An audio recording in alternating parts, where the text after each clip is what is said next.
under him. It's full of them. Absolutely full of them. Actually, the Groundsman shed's full of Sunderland as well. Yeah. Apart from Barry, who's in Newcastle. Yeah. And me, of course. What's your poison, mate? Swindon Town. Swindon Town. So we've never talked about that We're before. going out of the league this year. Oh, really? Yeah. Awful. Swindon Town. Swindon Town. Mind you, I'm talking about the late 60s. 1960s, that is. No comment from me. Swindon Town. We won the League Cup, you know. Won the League Cup, beat Arsenal, the mighty Arsenal, at Wembley. That would have been huge. A week after the Horse of the Year show was held at Wembley. It was the worst pitch you've ever seen. Get it on YouTube if you can. It's awful. But the wonderful that we had a wonderful player in the Swindon side who played number 11, stood out on the left wing, didn't get involved in tackles or doing anything like that. Occasionally headed the ball, never ever got dirty. And his name was Donald Rogers, and he was the most wonderful winger you've ever seen. He went round about 4 Arsenal defenders and decided to go round them again. A couple of times round Bob Wilson, the goalkeeper, and just slided in. He was. I think he played an England B game. Right. At that time. He was just give him the ball. He didn't want to do anything else. Just put the ball on his foot on the halfway line. He just let him go. He'd just go. Scored no end of goals. How they could use him now. Yeah, tough times. Tough times. John Bland out there on the roller. As Barry's got the old brush out. Ben looks like he's going to mark it. And just going to apologise for those that are on there. We've had some streaming issues, but we're pleased to say we're back up to full running capacity. And if you're just joining us, sure you can see, unfortunately you've got my head on the screen rather than any cricket at the moment. It's because Durham have declared on 573 for 9 on the fall of the wicket of David Bedingham, who was caught by Phillip out in the deep off the bowling of Wells for 279. An innings of 359 balls, included 27 fours and a 6. He, along with Colin Ackerman, who made 186, really broke the hearts of Lancashire in their crucial clash here. And Luke Wells came on for a late spell and ripped through the lower order and took 4 for 69 there. Wickets also for Bailey, a couple for Phillip, 1 for Aspinwall, and Tom Hartley got a much-deserved wicket. He bowled 34 overs, although still didn't produce a maiden in his 34 overs, and that is something that you can look at when Callum Parkinson came on and really managed to tie and end up and let the Durham seamers operate and put pressure back onto Lancashire. And if you look at the two run rates, comparing them, very different fields though, weren't they? Yes. I thought this morning that Lancashire just allowed our batsmen almost to milk them around for 4 runs and over without taking a risk. Yeah, I think as you said, Ash, Parkinson was crucial to that. I think it was from the get-go as well. Ben Rain and Matt Potts both started perfectly with the new ball. If you compare, so Lancashire bowled 135.3 overs and they had 8 maidens in their innings. And then the Lancashire first innings was 94.3 overs and you had 25 maidens. So you had more than a quarter of the overs were maidens there. So that just showed you the pressure that was built by the bowlers and by the fields that was set. So just having a look out on the field now, and you've got Matthew Potts who's doing a bit of visualisation. He might be looking to run into the roller, knowing Matthew is it? And Ben Rain at the other end just going through his run-up. And again, just once again, apologies for any issues that you've had with the stream, but we're back up and running. And looking forward to Lancashire's reply. They'll be fighting, and as Bumble and Vic touched on earlier, the 8 points in a draw is going to be absolutely vital for them. So this is going to be hard work for Durham over the next 4.5 sessions. So it'll be interesting to see. There was a little bit of turn there that we've seen, probably the most that we've seen over the game, which you would expect as the pitch does start to wear. And it'll be interesting to see how long this heavy roller lasts on this pitch? Is it 7 minutes, Vic, that the roller's on for? 7 minutes maximum, yeah. I don't know. Sometimes you see the heavy roller go on and it can take the bounce out of a pitch. Not that there's a lot of bounce in its pitch anyway. But if we get one or two early doors scuttle along the floor, it might make it a little bit interesting. Still 51 overs to go today, so there's still a lot of cricket to be played today. There is the threat of a couple of showers, but you would feel that with the breeze and everything, it's quite a strong wind, more than a breeze, that will blow through. And how much do you think that wind has had on the impact on the pitch itself, Vic? Do you think that will dry it out? Oh, massively. The whole ground is just dried out no end. Yeah. Yesterday afternoon and today, it's really gone. What about the war with the worm casts? I spoke to John this morning, and he looked a really angry man with the worm casts. Yeah, I mean John's a bit OCD. ACD. Oh, sorry, OCD. If there's feathers, if there's worm cast, leaves, anything on the field, John has to have them off. But at this time of year, we ain't going to stop the worm casts. It's a losing battle, that one.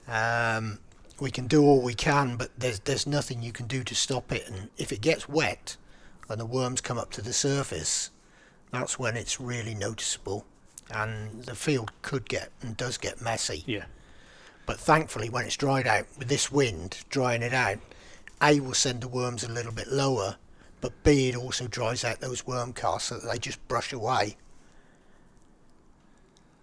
Yeah, that impacts your machinery as well, doesn't it? It clogs up the cutters, the triple mowers, and takes the cut off of the machines. Yeah. It just because the field is made of sand, it's like sandpaper in a knife or something. It just blunts it. Yeah. 345 Lancashire going to need here to avoid the defeat, as umpires Goff and umpires Lloyd come back onto the field, followed by Keith and Jennings and Luke Wells. Will you get any stick off the lads for staying up here while they've done all that? Probably. Excellent. Yeah, well probably. done. But that's what you do. Delegation. I have to give them the right to show that they can do these. Give them the wings to fly. I love it. And where's Mark at the moment? I think Mark will be over the nursery ground. Is he? Yeah. He's done some brilliant work over there, getting that into the state that it is for. It's going to be needed for next season. Yeah. Just need to get it fenced off. Stop the old motorbikes and the horses and the various ball games that get played, aren't there? Because it's a beautiful piece of grass over the back on the nursery ground. So well done to Mark for that, Mark Patterson. The man you've tasked with that job. And tell you what, the nets have really improved over there as well. Oh yeah, I mean it's a great training facility over there. Mm-hmm. It's just a shame that so far we haven't been able to play any games over there. Still a lot that needs to be put in place, not least of all changing facilities. Yeah. But it's moving in the right direction, and as I say, it's going to be needed next year. Funnily enough, I've got a meeting in 45 minutes about fixtures for next season. Okay. So no doubt the nursery ground will come up in that discussion. Be a busy calendar, mate. You might need a couple of diaries for that one. Yeah. When you map out your season. Yeah, probably.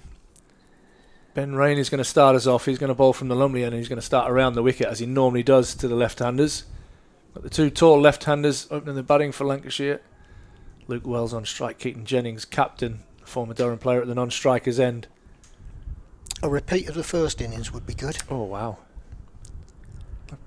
Be quite a few first ballers in a row if he does. It's right on the money from Rain, isn't it? And Wells negotiates it and gets past the first ball in the innings this time. 3 slips in place, both with Ackerman and Lees. The men behind the stumps, keeping Ollie Robinson company. Buster leader Ben McKinney and David Bedding, who has gone back out on the field. I 100% expected him to be on the physio table.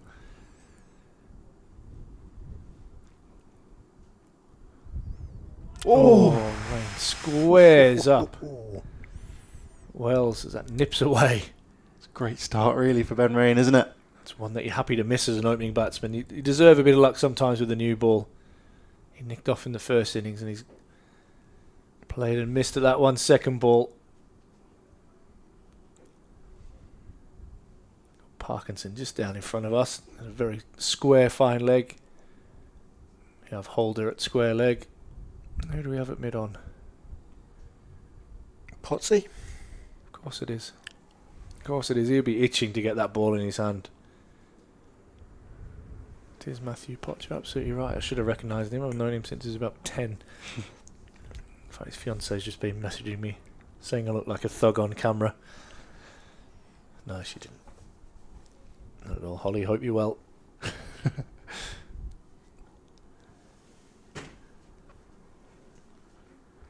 3 dot balls to start here from Ben Rain.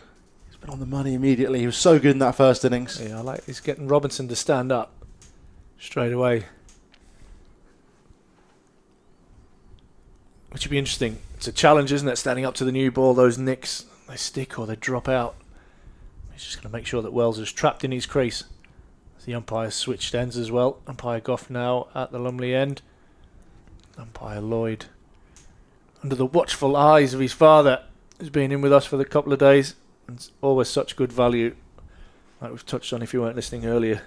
He just did an impromptu members forum with us last night. We had a whole quiz scheduled that Sam Blacklock and I had prepared, and we're going to get that underway. And I think it was Tim convinced Bumble to do 10 minutes to start off the members forum, and an hour and a bit later he was still talking. And that's nicely pushed away through cover point by Wells, and he'll pick up a couple and get off the mark. So McKinney does the fielding out in the deep.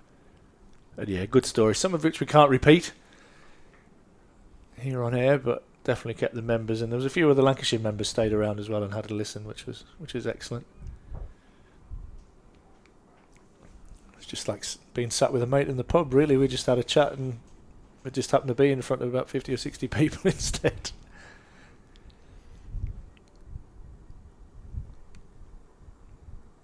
Hugely popular man, isn't he, David Lloyd? Like, even my wife says, oh, he's the best commentator. He's the one. He certainly makes it interesting.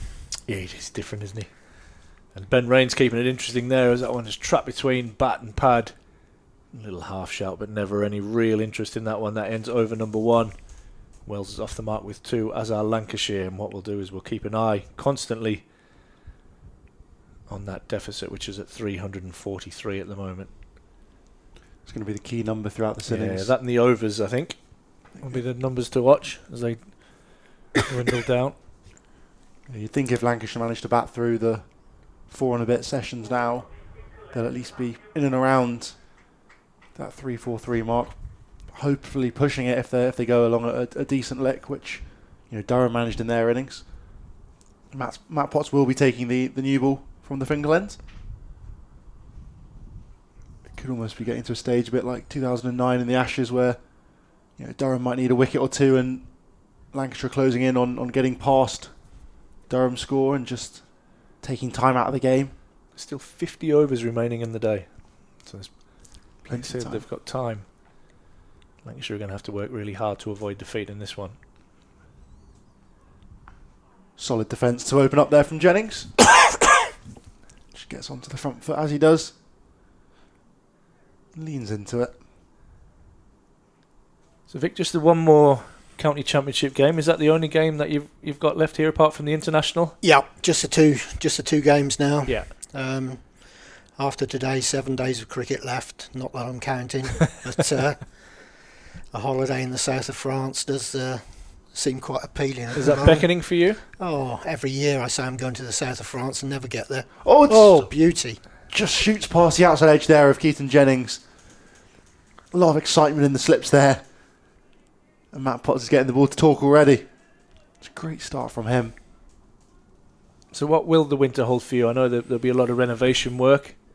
That'll probably start immediately when the last game ends against Kent, the back end of September.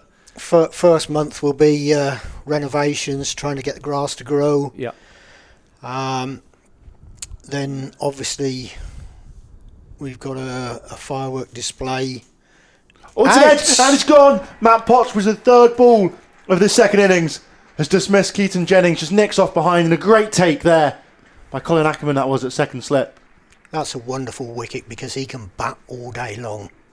It's absolutely crucial. And Jennings is off back to the pavilion.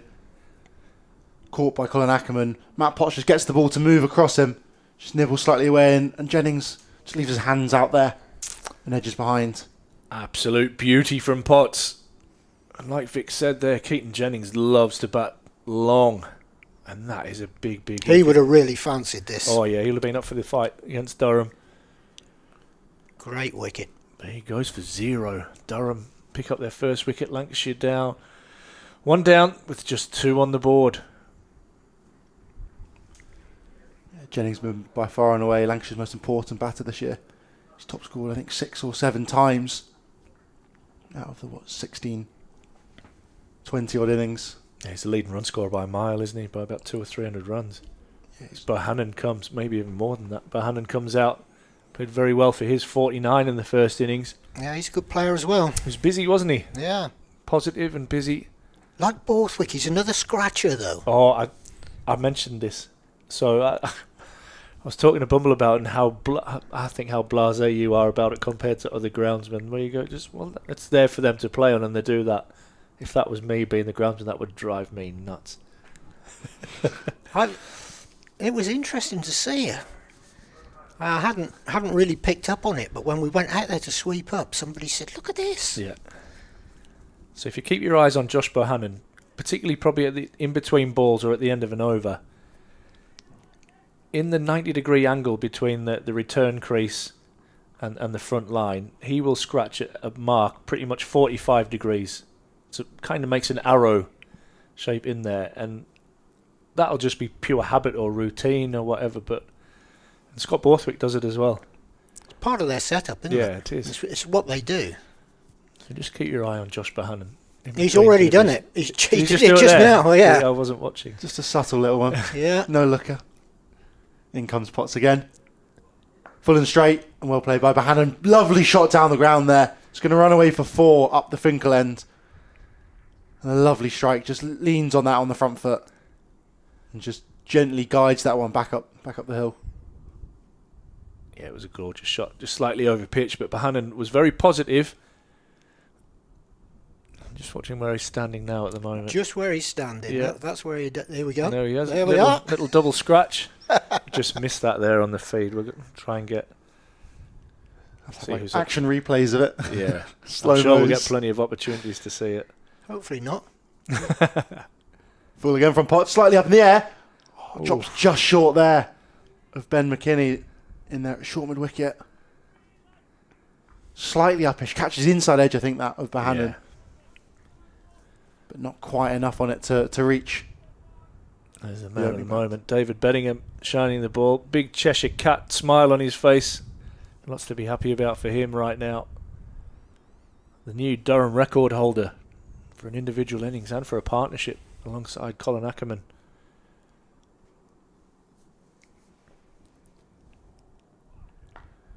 Full again, and it's a lovely shot, but brilliant stop from Ben Rain there at mid-on.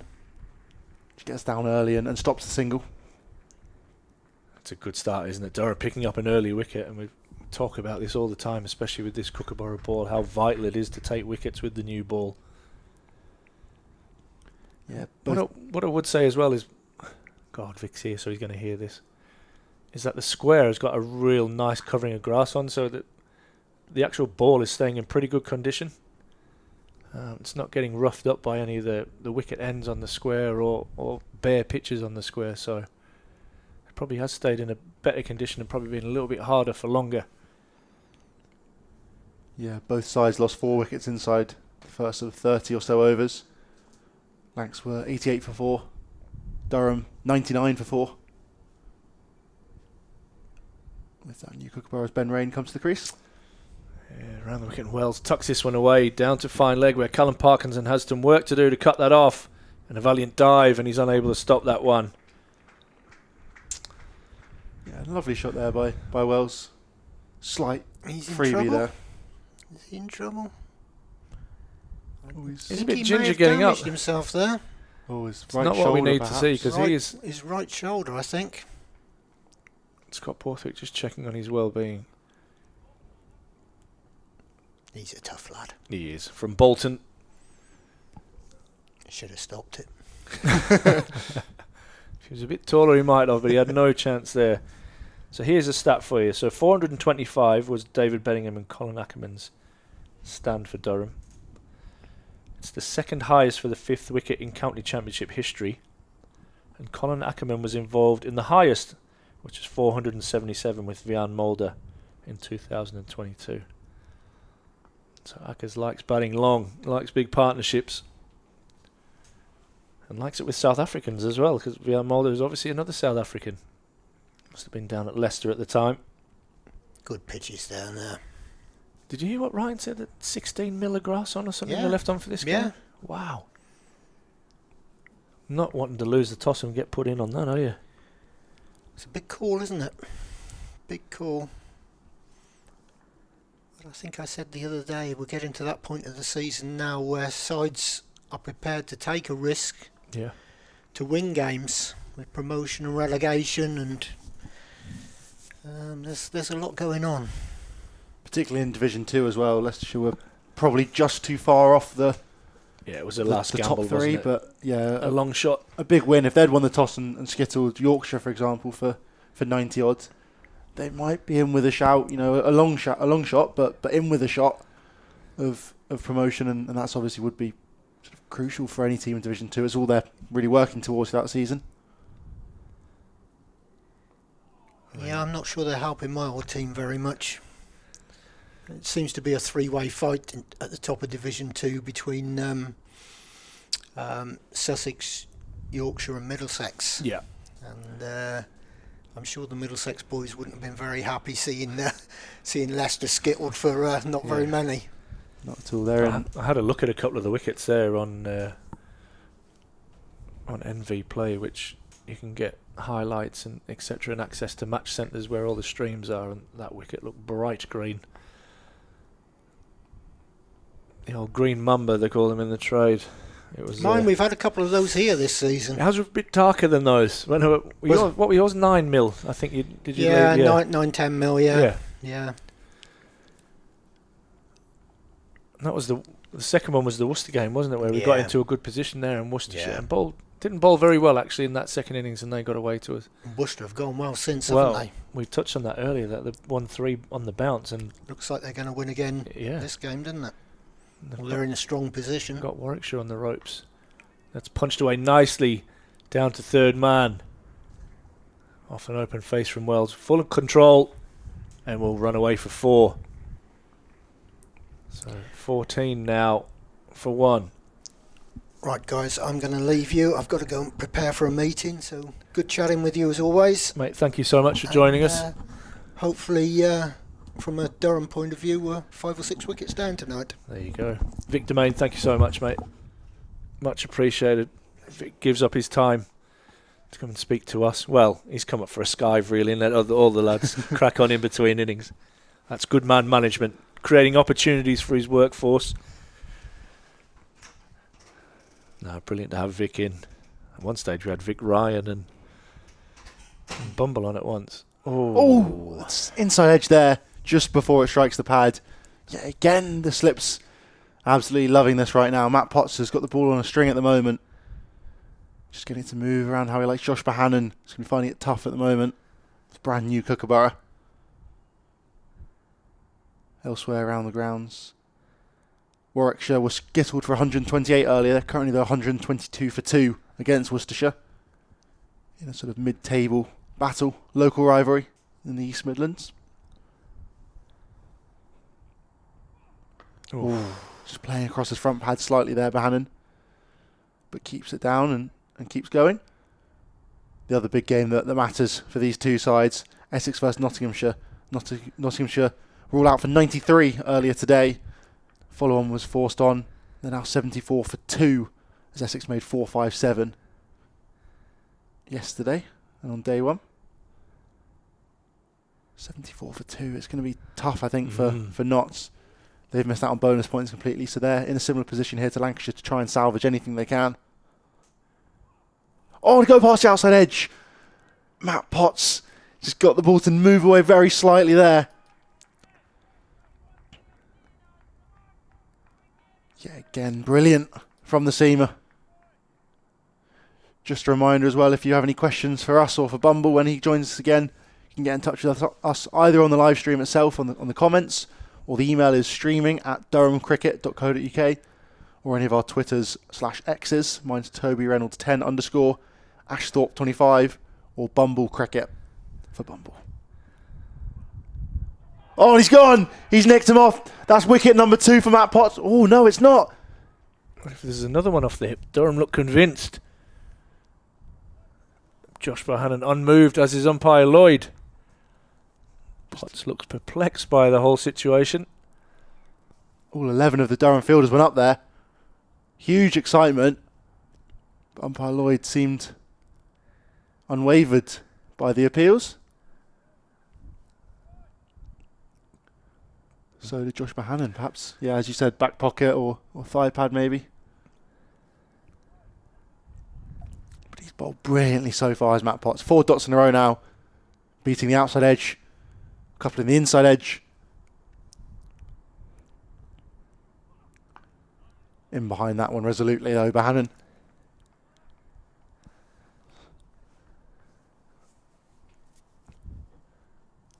Had a chat with Matthew's dad earlier. Steve is in the crowd watching.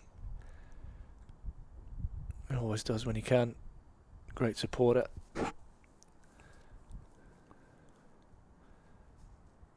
Mum and Lisa are often here at the ground as well.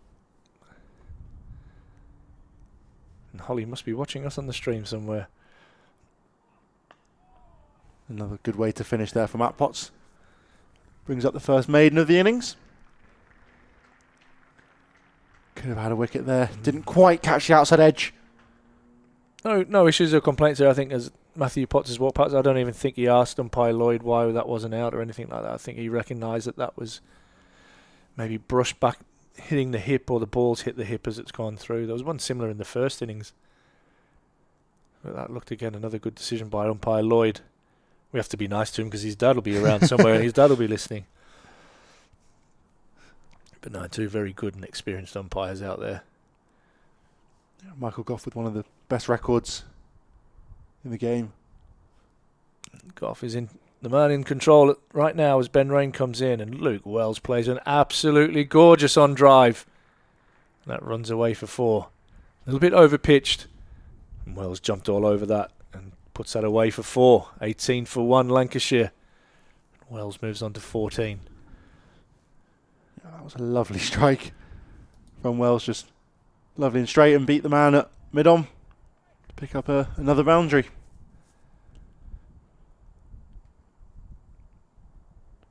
His second, third even, of the innings. So 3rd slips now in a catching position at cover. And Wells tucks this one away off his hip. And Shimmer Holder will chase that one down and do the fielding. Just keeping our eye on Callum Parkinson. He seems to be moving okay.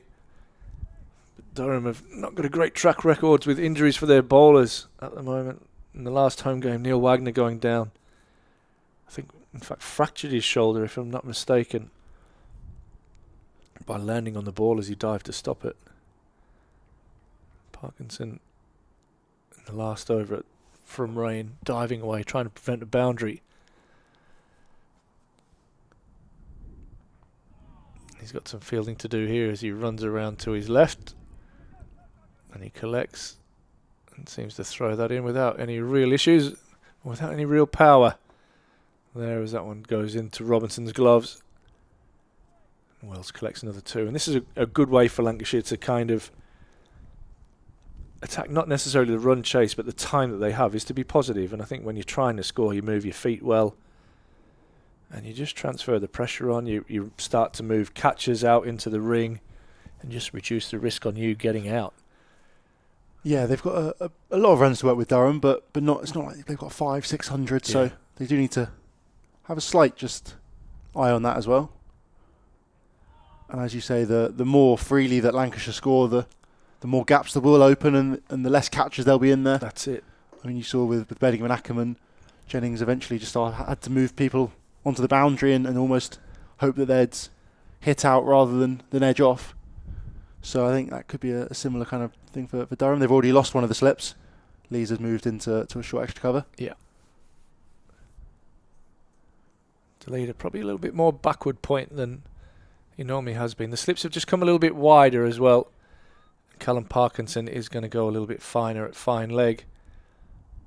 Probably to more of a regulation position, but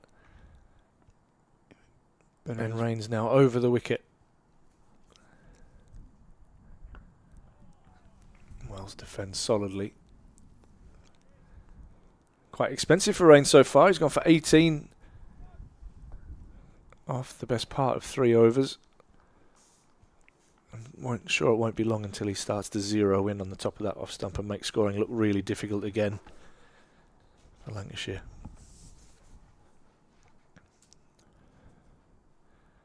Yeah, you think this partnership here and a couple of the other top order ones, Lancashire as well, the overseas pro, that's where Lancashire are going to have to, left alone there, Lancashire are going to have to really put them together as long as they can and just not bat time, but just stay at the crease for as long as they can, keep adding totals, nudge the ball around, and just build long innings like Ackerman and Beddingham managed.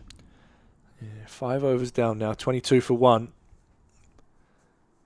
Wells on 18 and Bohannon on 4. Some nice boundaries to start for Wells. It's been nice and positive. Nicking off first ball of the match in the first innings. But getting past that, he'll look to build.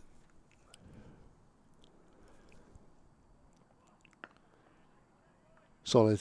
Again there from Josh Bohannon. Just rocks onto the front foot for a forward defence. 3 slips Matt Potts does have. He's beaten the outside edge a few times already.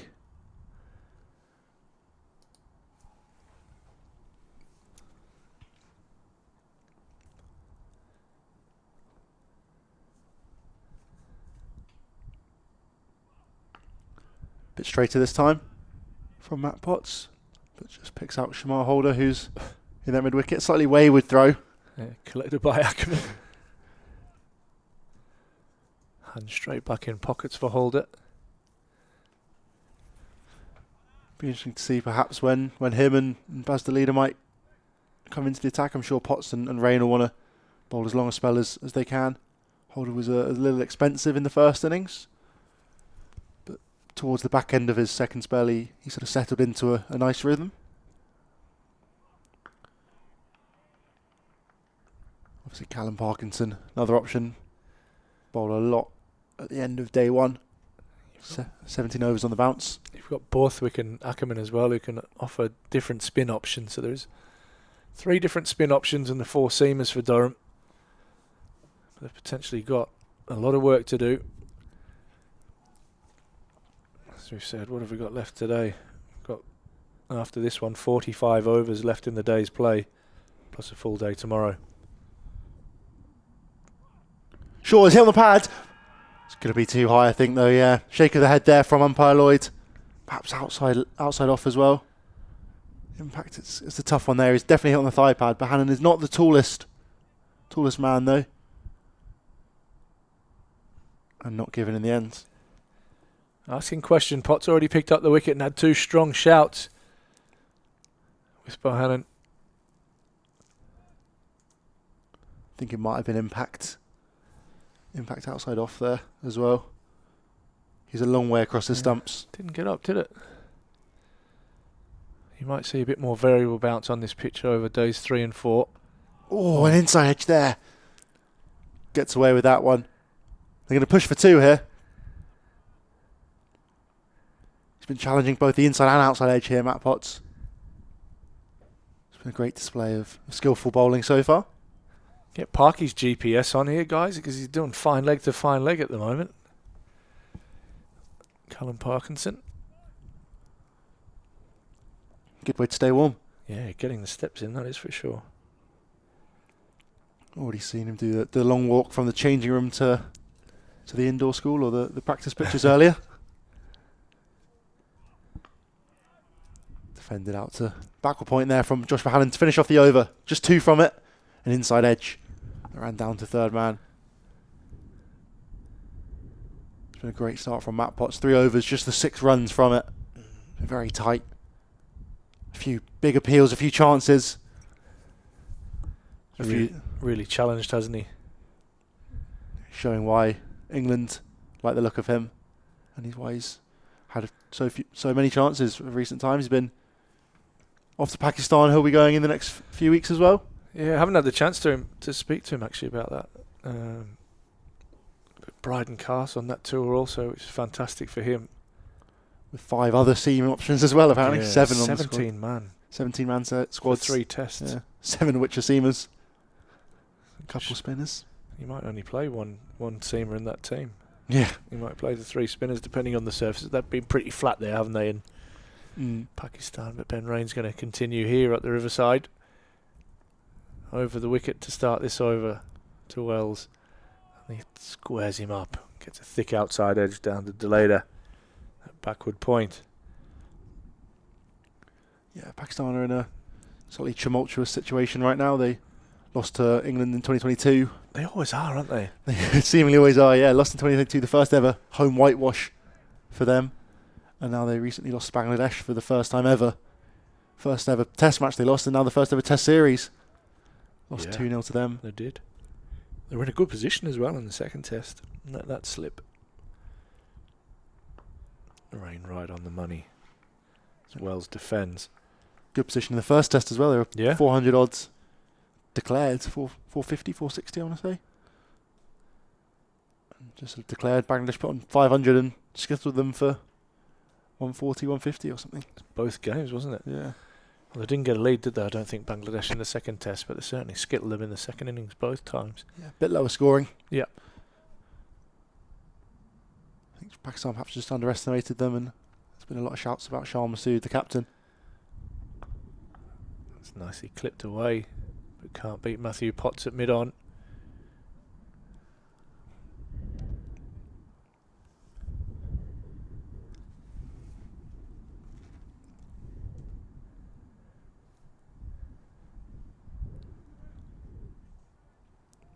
Bryden Cast, also the England squad at the moment, the white ball side. Yeah. Game later today. T20 against Australia. Bit of a transitional team at the moment, isn't it? Yeah, very much so. Kicks off at 6:30 down in Southampton. Lots of opportunities for youngsters. That's driven, but won't beat mid-off. 3 debutants in the side. Jordan Cox, Jamie Overton, Jacob Bethel, all set to play. Phil Salt captaining as well, with Josh Butler's injury from the 100s. I think a bit more serious than originally thought. Might also miss the ODI series later on. So Keeper Mood, I think, returns as well after a long injury. Yeah. Had a great 100 though. Player of the match in the 100 final. Took three wickets in a 10 ball spell to turn the game. Right on the money from Ben Rain. We might see the first Ben Rain maiden over of the second innings. We'll just go have a quick trip around the grounds at Somerset. In a little bit of trouble in the second innings. They're 55 for 4. Surrey posted 321 in reply to Somerset's 317. So that game well set up there. So Somerset just a 51-run lead with 6 wickets remaining. Nottinghamshire are 88 for 2, still trailing by 276 runs against Essex. And Ben Rain does get his first maiden over of the innings.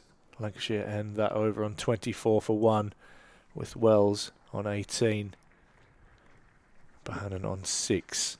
On that Somerset game, Archie Vaughan, 6 for 102. There you go. Maiden first class fifer. Brilliant from him, and Jack Leach took the other 4. Spin to think win. it might be turning, yeah. Yeah, spin to win. Shakib's already taken 2. In reply, absolutely. So down at Worcestershire, Warwickshire 132 for 2, following on and still trail by 47 runs with just 8 wickets remaining. Worcestershire posting 307. And Hampshire having forced... Oh, no, what have we got there? Hampshire made 403, Kent 207. And Kent are now resuming their second innings, trailing by 196. So Kent in all sorts of trouble down the bottom as Potts resumes. Have a look at the second division. And a good game between Northamptonshire and Derbyshire. So Derbyshire required 240 to win with just 8 wickets remaining. And they had 26 for 2 in their second innings. A low-scoring thriller there. Glamorgan, well, they're well behind against Sussex, who made 491. Glamorgan 186. And they're 103 for 2 now, Glamorgan in reply. Still trailing by 202 runs. Full and straight, and doesn't quite get hold of that one, does Bohannon? So Middlesex, looks like a good game there. Middlesex in the hunt for promotion, made 377. Gloucestershire declared on 309 for 9 in reply.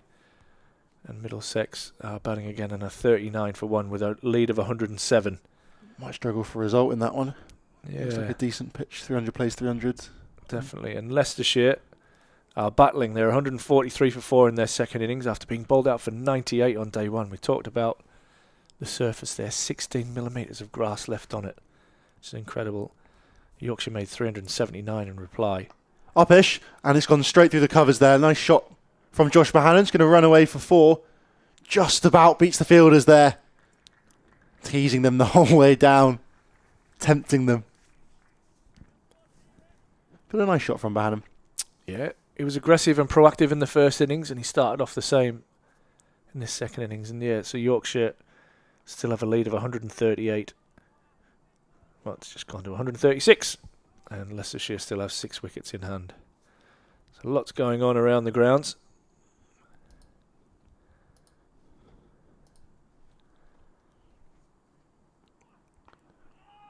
Onto the back foot there from Bohannon, just onto his toes.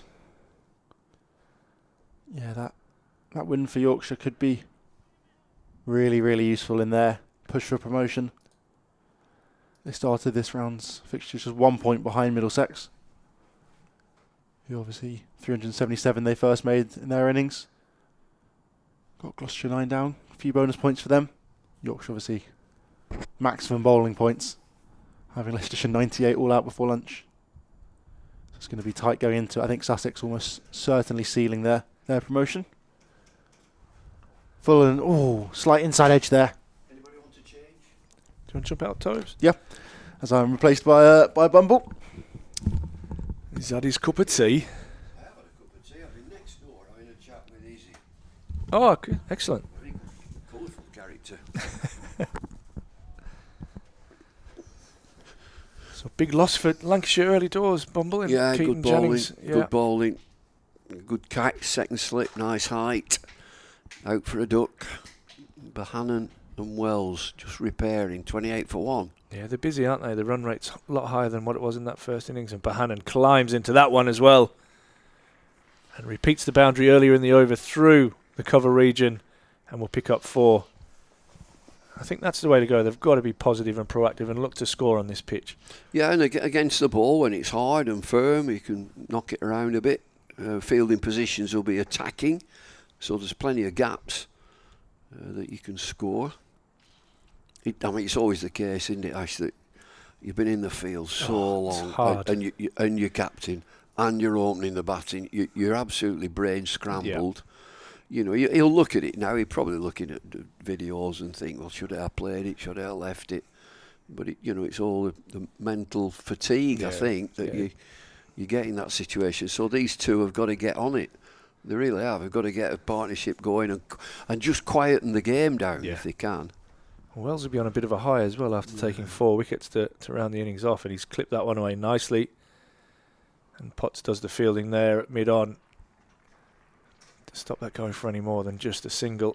They've had a couple of big appeals which have been turned down. Yeah, it's I've not interesting seen the umpire, replays. that lad at this end. I know they've changed ends, the umpire. Yeah. So I was in the next room, so I saw they were big appeals, but umpire not moved at all. I think they were good decisions. I thought the Yeah. first one looked like it just flicked the back hip, which there was one of that in the first innings as well. And the second one wasn't quite the LBs. I think any time you hit Bohannon near the pad, you're going to appeal because he's so small. Yeah, I mean, what they do also, they'll have reruns in the dressing room. They'll have a look at it and, you know, be able to tell if it's an umpiring error or if it's a good decision. Well, either way, Bohannon's still at the crease. That's a good leave. I like this. I do like it at that pace. Wicket keeper up to the stumps. Get up there. And he's in the batter's face. He's in your face, and he might be chipping away.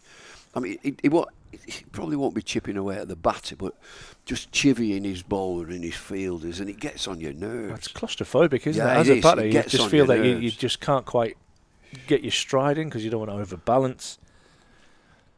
It is just an annoyance as a batter having the keeper standing up to a seamer. And it paid off in the first innings. I mean, it was really tied down by Ben Rain and ended up nicking off for 49, Bohannon.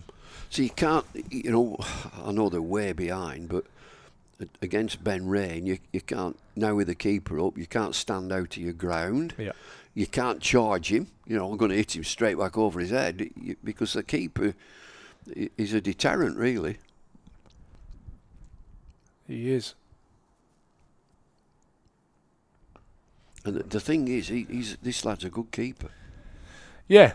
I mean, this is a good challenge for him. I think any time you're keeping up to the new ball where Absolutely. it's seaming around, and it's tough to grab those edges, and it's all part of his development in what hopefully will lead to him becoming a Test cricketer for England. Well, he's roundabout. He probably wouldn't get in now as a wicket keeper, so it's his batting that would put him into that middle order positions. I think they're pretty settled now with Jamie Smith. Yeah, he's there for a while.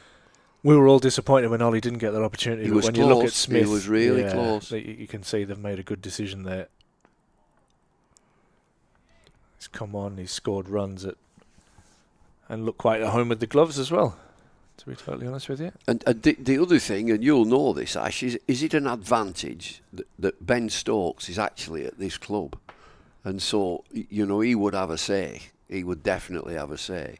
And in particular, so with Matty Potts. Yeah, I want Matty Potts around. You would think so. You would think Yeah. if you got to impress anybody, the England captain That's in your it. team is, absolutely. You're bowling long spells with him, and you want to be in the trenches with him. Bohannon just defends that, and like Ben will have batted quite a lot behind Ollie Robinson in that order, and you'll have seen the way that Ollie's gone about it when he's come out, and Ben hasn't been in the best of nick in the couple of games that he's played for Durham, and he might have gone, wow, he's made that look really easy. I've come in and struggled a little bit. And then I bet he wishes right now that David Bedingham had decided to go down the Three Lions route rather than sticking with South Africa. Because he's really come on the last couple of years. I think Ryan mentioned it felt like just every now and then with Bedingham there would be that soft dismissal, but now that just doesn't seem the case. I think, what did he say? They think the penny had dropped. Well, I mean, he looks a hungry cricketer for batting. Yeah. I'm going to keep batting. I'm going to bat a long time. Yeah. Yeah, he did. Durham's record score earlier today, David Bedingham. It's passing Martin Love. What did Booney get? David Boone must have got big scores here. Pitches weren't great to bat on back in the No, days. I remember they were a Booney bit was spicy. here, yeah. As the ground and the square was settling down. Yeah. See, the other thing with having Ben Stokes around, you know, what they like in the dressing room. Are they vibrant or are they moaning and this is wrong, that's wrong, it's everybody's fault? What they're like on the golf course. Oh yeah. I mean that there are those players that you and I will know that it's never their fault. Yeah. It's everybody's. The groundsman's fault, umpire's fault, but teammates' fault. It's everybody's fault. It's not me. Yeah, absolutely. I think every change room around the world could resonate with that. That you just look at certain people and you go, he was never out. And then you've got them that the bat throwers and the kickers. They're good fun to watch though sometimes. Oh, aren't they they are absolutely. Nasser was one of the was best. He? Oh, good and Nasser. Yeah. Yeah.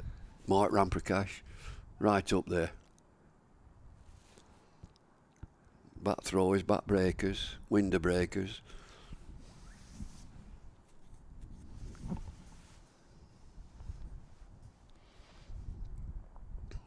Yeah, somebody broke the window at Lord's, didn't they? Was it Matt Pryor? Matt Pryor, I think, when yeah. he said he just I only just lent the bat handle on the That's window. it, Well, that yeah. 100% didn't happen. Viv, that big dressing room at the old Trafford, the old pavilion, that went straight through the window, giving out LBW, and then the bat flew straight through the window.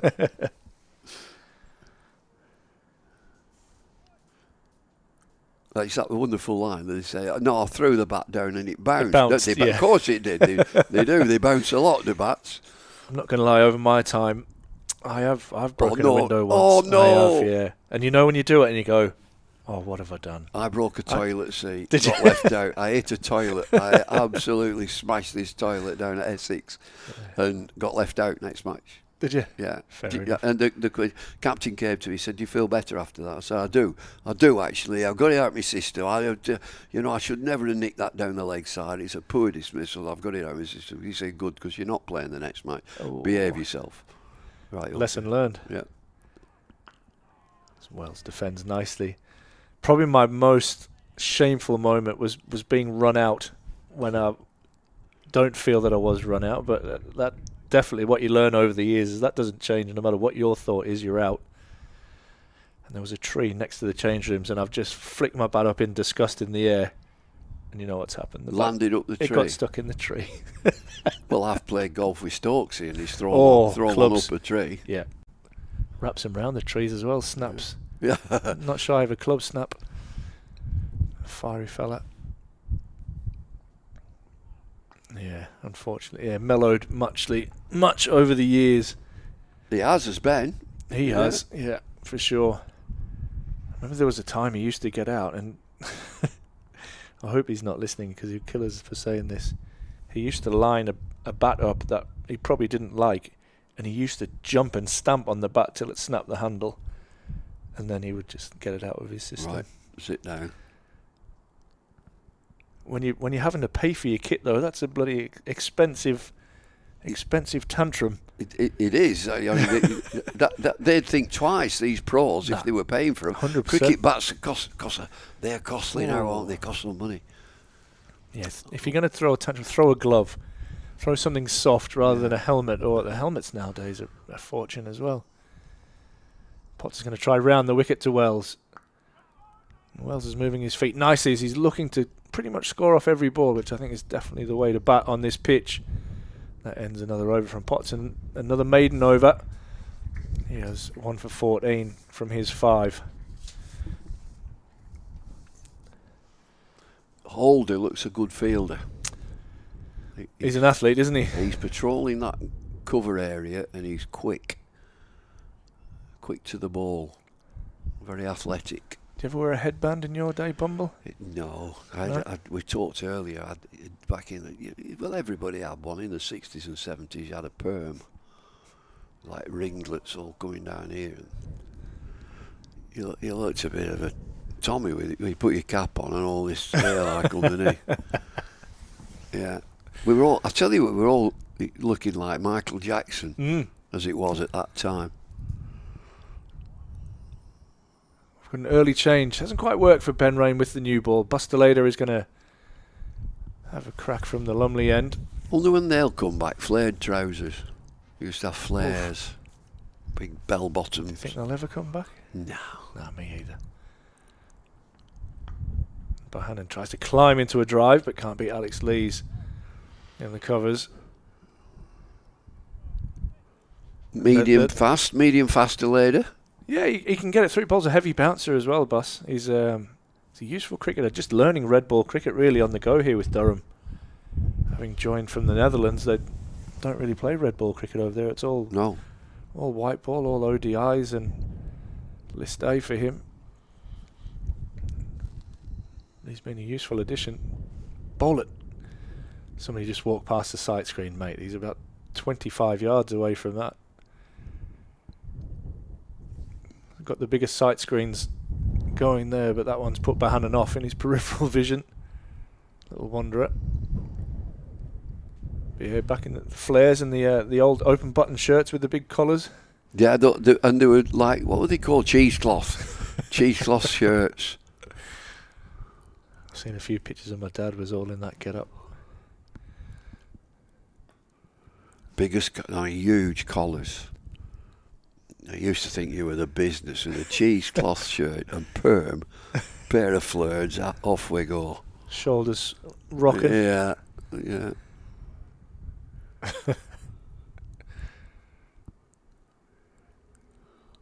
Fashion often comes around, doesn't it? But I'm not sure that's ever coming back.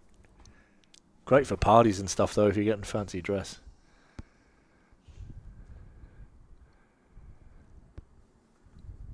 Oh, and that one's off the toe of Bohannon's bat. And bounced just before the keeper. Maybe a little bit of indifferent bounce coming. So Vic said that you might just see this pitch start to go a little bit up and down with general wear and tear. Yeah, and with the breeze, the wind is, it's dry anyway, but the breeze will make it ultra dry. Curtis Mayfield was like the music of the day at that time. Move on up. And discos, used to go to discos. Never my scene, it wasn't. No, not that. Not with the chains on, the open shirt with the chains. Well, I did have a. I had a necklace. Yeah, we had nice little gold chain. Something out of the A team. Yeah. It was when I was kind of going around. It was the tiny diamond earrings. Remember when all the cricketers had them little tiny diamond earrings that you could hardly see, but just got the glint off a light somewhere. That one's tucked away fine by Bohannon. And Parkinson does very, very well to collect that and keep it in the field of play. And Bohannon will pick up a couple. Does well there, Parkinson. Yeah. He's not the best fielder, but he got to the ball. Yeah. He got to the ball. I had to pull Andrew Flint off in his young days about that he had that stud area. Yeah. And he kept slipping on his front foot. And so let's have a look at your boots. And he like 2 or 3 missing. I said, but Andrew, you got studs in your ears. Not in your Put boots. some in your boots.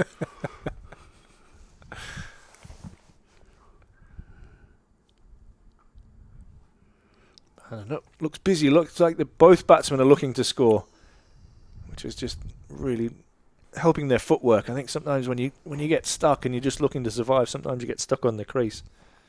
Both of these batters look positive. He's a good player, is Bohannon. He captained the Lions.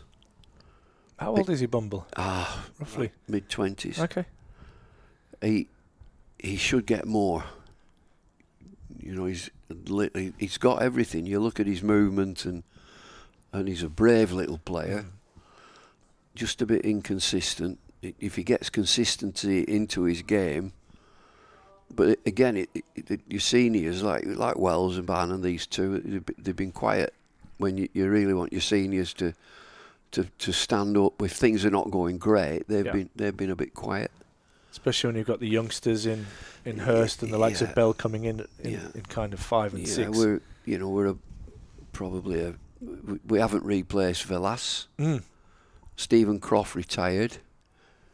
There was a lot of experience there that the overseas didn't work out. Tom Bruce, that didn't work out. Yeah. Did Croft play much red ball cricket towards the end? No, not towards the end. Yeah, he's more white ball, wasn't he? He still plays white ball cricket. He's still at Blackpool, isn't he? He's a Blackpool lad with him, yeah, Blackpool. Holder into the attack now from the Finkel end. This one's short. And swivel pull / hook around the corner. The West Coast is Blackpool, the West Coast. All of it. I used to live in Accrington. There'd be one page in the local paper, The Observer, which was devoted to weddings. I know who's got married, and every one of them. And the happy couple honeymooned on the West Coast. They've gone to Blackpool. Blackpool. They had a weekend away at Blackpool. Donkey ride. Yeah. I used to love it. I used to love Blackpool when I lived over that side. I've got Scarborough now, haven't I? Yeah. You've changed coasts. Yeah. It's right off the cue end of Bohannon's bat. And it's dropped. It's almost dropped at his feet. Yeah.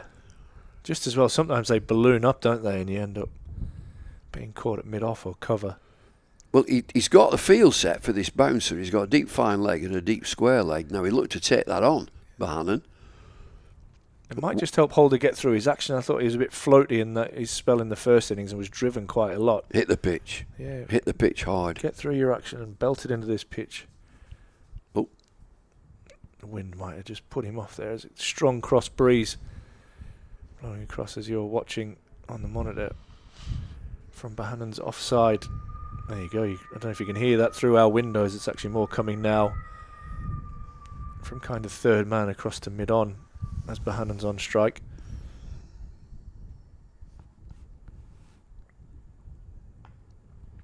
Yeah, he's hitting the pitch, isn't he? Is he the quickest bowler on view? Is he just a bit quicker than Potts, or? No, I think Potts and Phillip are, just for the naked eye, look a bit sharper. I just wondered whether this Holder is quicker than Phillip. I don't know if Phillip was just maybe a bit skiddier than he's a bit taller, isn't he, and hits the pitch from a height.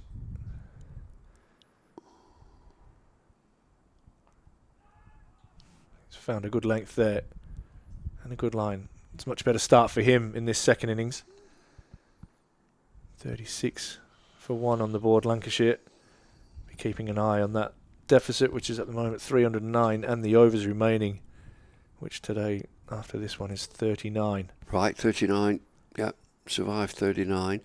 If the wheels came off, you can actually claim that extra half hour, can't you?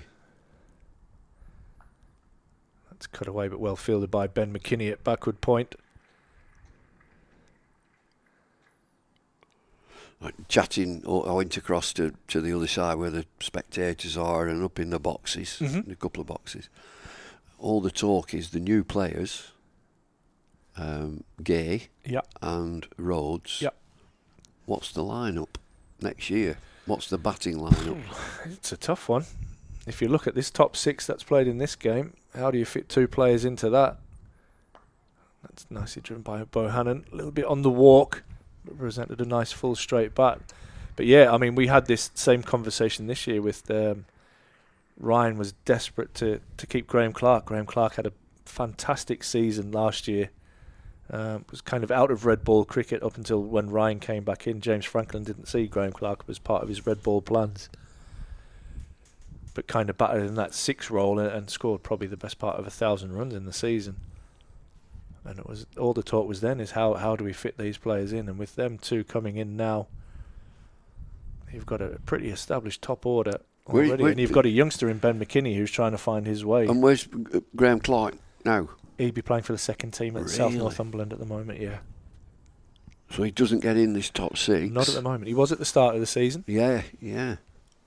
He was at the start. So are they all staying? Is Ackerman staying at the club? Beddingham and Robinson, obviously, Deleda. Yeah, they're all in contract.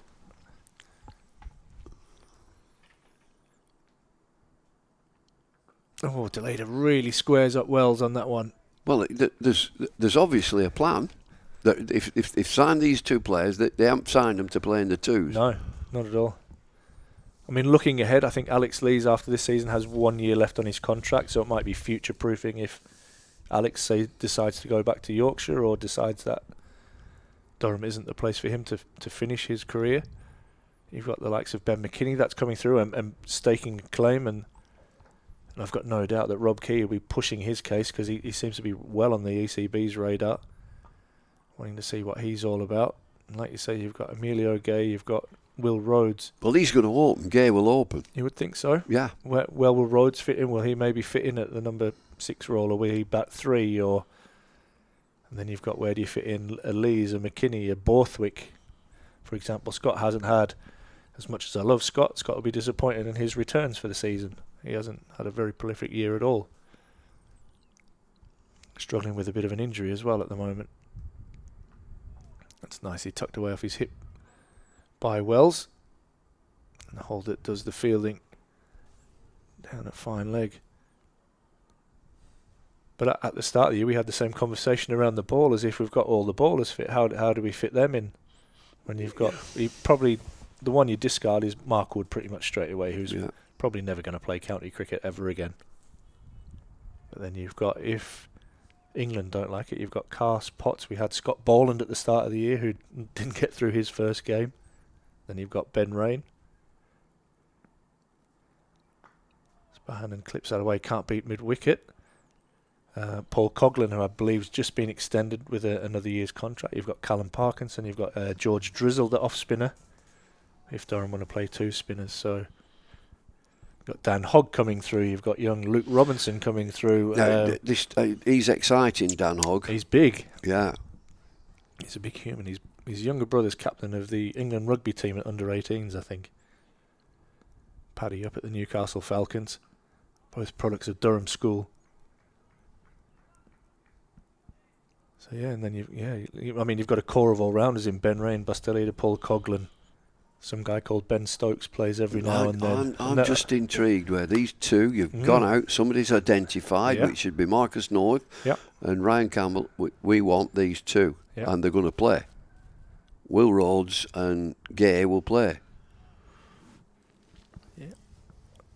I think he might have a paracetamol sponsorship, Ryan Campbell. Because it will be a headache trying to fit them all in. So Bustelida. Get Burden Pharmacies on the go, mate. Is he still here? He wasn't. He'd be here somewhere. He loves the place. He's in. I think he sponsors. Is he related to Eric Burden? No, he's not. I actually asked him before. He laughed. He went, "Oh, he's from the Animals. They're from New." He told me all about it. He definitely knew more about it than me. They were good. The Animals, really good. Holders going around the wicket. He's marking his run up out. Like he's on a tightrope. Yeah, for about 8 paces of shoes. 8 shoe paces. Could have just put a line, couldn't he, there with the paint? Done that before the game. I think he's done that, you know. That's it, where he wants the umpire to stand. You reckon? Yeah. What will your young fella say to that? No, it's fine. No, you'll accommodate the player.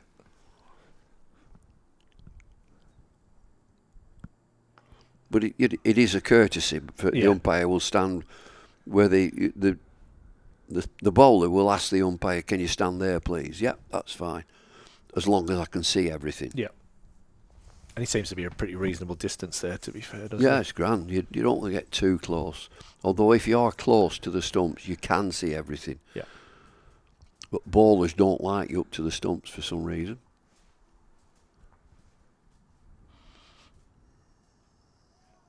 Seems to have settled in a little bit better in this second innings. Just getting close to the return crease there, which I think young Bumble's just having a look at there. Noticing this first one. Yeah, he is. He's just checking out how close he is. Of course, if he cuts that on his first contact, then that would be a no ball. That line just to the right, called the return crease. You can hover over it. Yeah. You can slide into it. Yeah. But yeah, on first contact, that's much better. Yeah, he's good there. It seems to have a bit more rhythm there. That's carrying through quite nicely. It is. I mean, he's got a bit of pace. Yeah. It's not the best bowling conditions for lads from the Caribbean. No, it's not. You're feeling cold and chilly and breezy. I was saying earlier, I don't know if I think it was Toby and I that were on it. I'm sure the West Indian from Lancashire, Philip, had the ice bags that you can get. Yes. I'm sure that was full of hot water for him to keep warm. I'll try and find out. And that might be a no ball for the return crease. I'm just going to have a look. Yeah, I think it is. I think that's for his back foot on the return crease. That's punched nicely down the ground. And you can see Holder just having a look there. I tell you what, if you're an umpire and you're having a good day if you can see all that, because that's probably the hardest thing, is that, as an umpire, to pick up back foot on the return crease? Yeah, it is. But you can see where he stood. He can see it. Yeah. And he would, it's that once he goes around the wicket and he gets wide, it's in your mind. And what you're thinking is, I hope he don't touch that crease. Yeah. Yeah, it's a part of the game that you really don't want to be involved in. You don't want to be involved in it.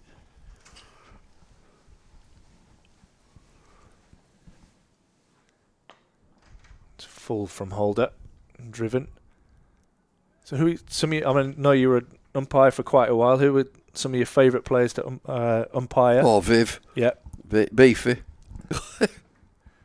Them Somerset guys. Courtney Walsh, Gloucester. Great, Courtney. Absolutely brilliant. Sylvester Clark. Wow. Oh, Aggressive and quick. rapid. Wells drives that nicely. Well balanced through mid-on, and will pick up 4. That's as a left-hander.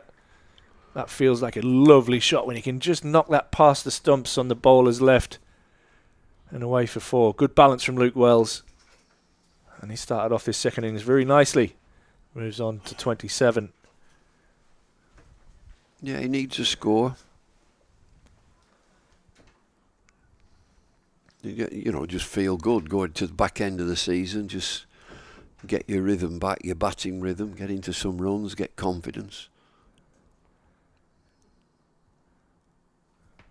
Just think about his length. He was driven quite a lot in the first innings, Holder. He started off much more back of a length, which is back there again there, and that ends the over. Lancashire 45 for 1, Wells on 27 and Bohannon on 14. Just these little lulls in the game. Lancashire will be looking now for the tea break. Well, that's it. You just break it up, don't you? We'll play till tea, and then after that, targets. Yeah, we'll play till first hour in the evening session. Then we'll just finish it all off. Don't make any mistakes. So they've got a lot of batting to do. I mean, there'll be lots of different phases in this game, and the left-arm spinner will come in, and they'll want him to settle in and bowl a long spell from one end. Then you rotate your quick bowlers, so they've got to decide which end. Yeah. The quick bowlers will say, well, we prefer to bowl here, so the spinner will have to go at the other end. So where do you think the preferred end, I suppose, is the Lumley end? Yeah, the seamers seem to have rotated around from that end, but I know that Parkinson actually likes bowling from that end too. Well, Matty Potts has bowled at this end, from the Finkel end. So he'll normally swing around. So what normally happens is that he might bowl 3 or 4 with the new ball and then bowl after Ben Rain. That's delayed us in. Again, this will be the last over before tea. And he normally swings around and follows Ben Rain, who sometimes will bowl a 7-ish over spell, so it gives Potts a few overs rest, and then he'll come back in, and they'll tend to rotate the other seamers, that your third and fourth seamer from this end. Do we run to tea? Do we get a tea, a bit of cake or a sandwich or anything? You might get a cuppa upstairs, mate. And get a cup, you go make it yourself. Yeah, there's no service round here, no, mate. No silver spoons. I'm happy with that. But I'm a bit peckish. Always like at tea time, I just like a little sandwich. Who? Biscuits. Biscuits it is. Right. You got a custard cream on board, mate? I like a custard cream. I do. I like them digestive chocolate. Oh, lovely. I had a few last night, Lane. I was a bit peckish last night, and I just had a moment where I just had 2 or 3. Comforting it. Oh, just a bit of a comfort. Beautiful.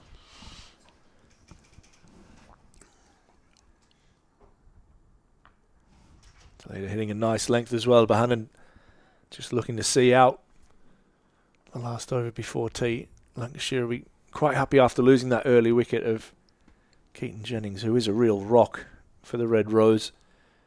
These two have just settled that down. What you don't want to do when you're behind by miles is set the rot in early, and just can really have a domino effect, can't it, in that second innings. We've got to get through this over. 45 for 1. Bohannon on strike, he's on 14.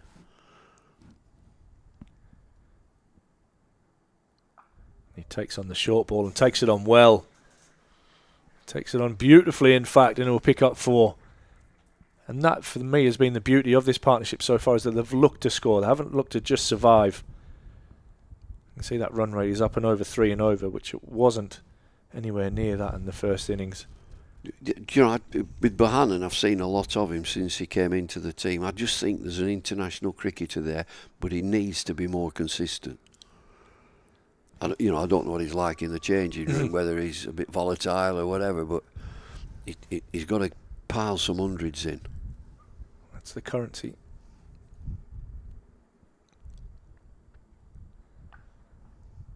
He attempts to crash that one away. I like the intent here, even though it's the last over before tea. If the ball's there to hit, he's tried to put it away. He's tried to put that last one away, and Alex Lees has wrestled it to the ground.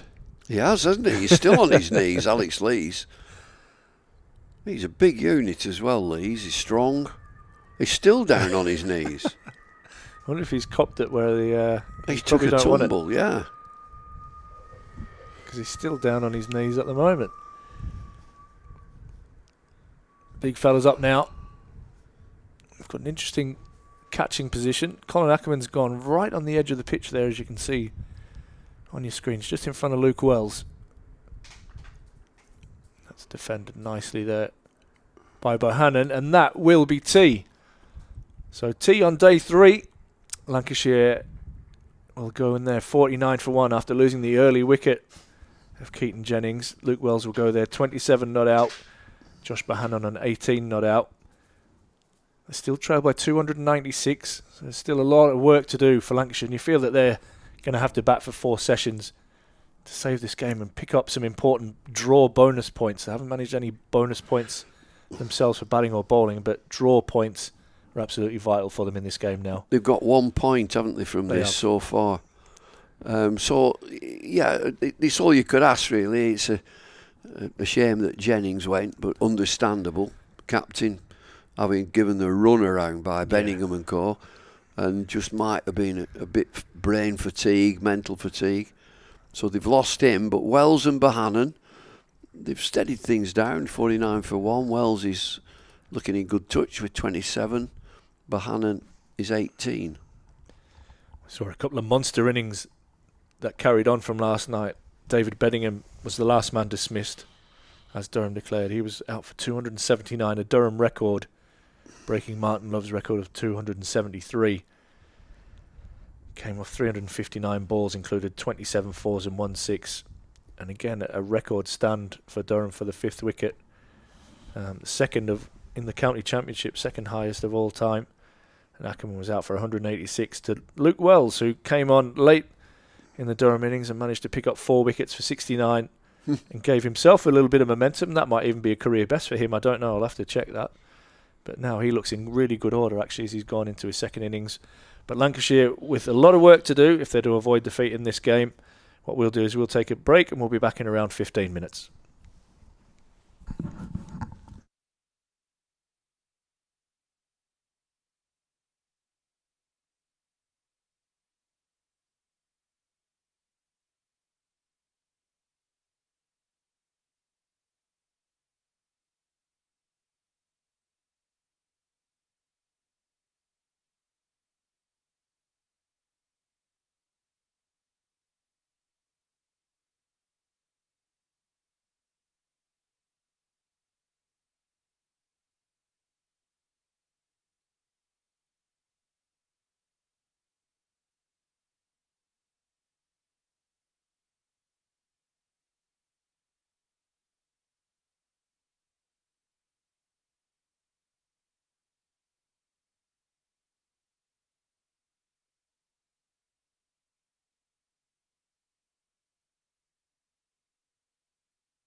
Hello and welcome back to Lancashire vs Durham here at Chesterley Street.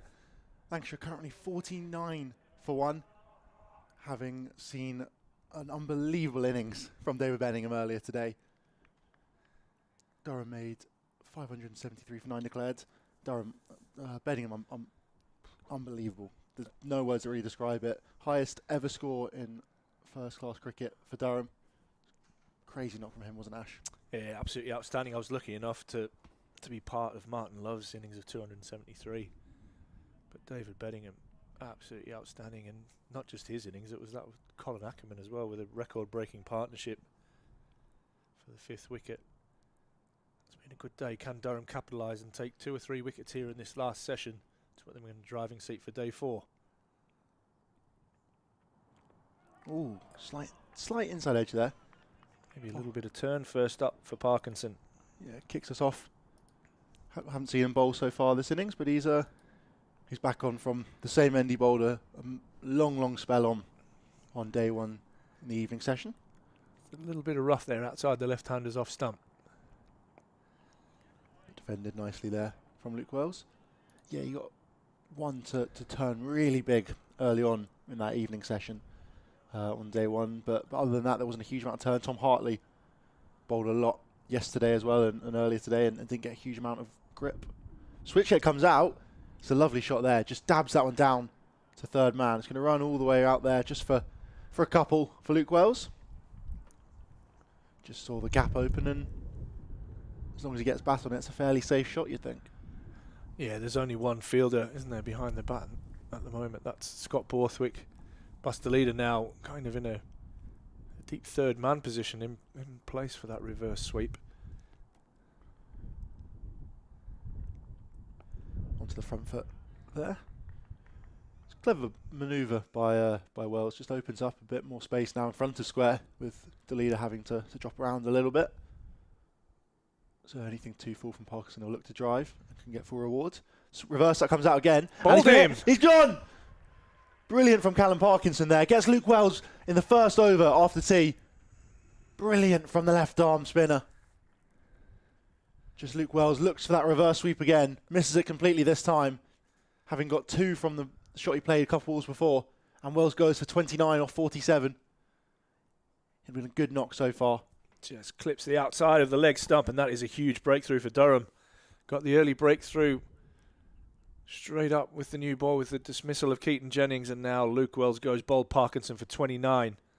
And Lancashire are 51 for 2, and he'll be absolutely devastated getting out in that way with such a huge deficit on the board. They still trail by 294, Lancashire. But Wells has to go, and that'll give Callum Parkinson a load of confidence as well. So there'll be a lot of eyes on Parkinson, and he'll feel the pressure because they'll be expecting him to bowl Durham to victory. I think is that Bell that's come out at 4? It looks like it.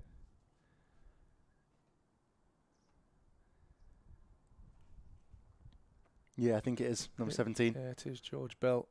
Shifting Lancashire down the order. He batted at number 8 earlier on in the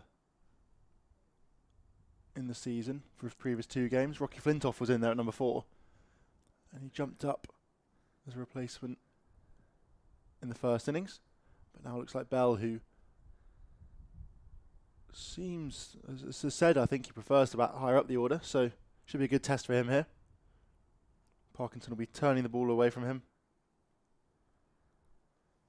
Got a lot of men around the bat now. I like this from Scott Borthwick and Durham. Got a man just in front of square. Silly point, and 2 slips in there as well. Plus a catching mid-wicket, and a man in extra cover if he gets a bit more of one. In comes Parkinson. Good start. Attacking the stumps. It's a good first over that from Parkinson. Picks up the key wicket of Luke Wells and just gives Durham that little buzz after tea, picking up the early wicket and bringing George Bell in. What did you say, 4? What did he bat? Did he bat 6 in the first innings? 5, I 5, think. was it? Was Hurst 6? Oh no, he would about 6. Yes, sorry. Another keep Venkatesh batting. Iyer, yeah, going down the order by the looks of it. Might just be, don't know, with one left-hander going, and you would expect maybe to keep that left-hand, right-hand combination in, just to put Durham off their lines and lengths. But are we going to see Potts to start off? We are indeed.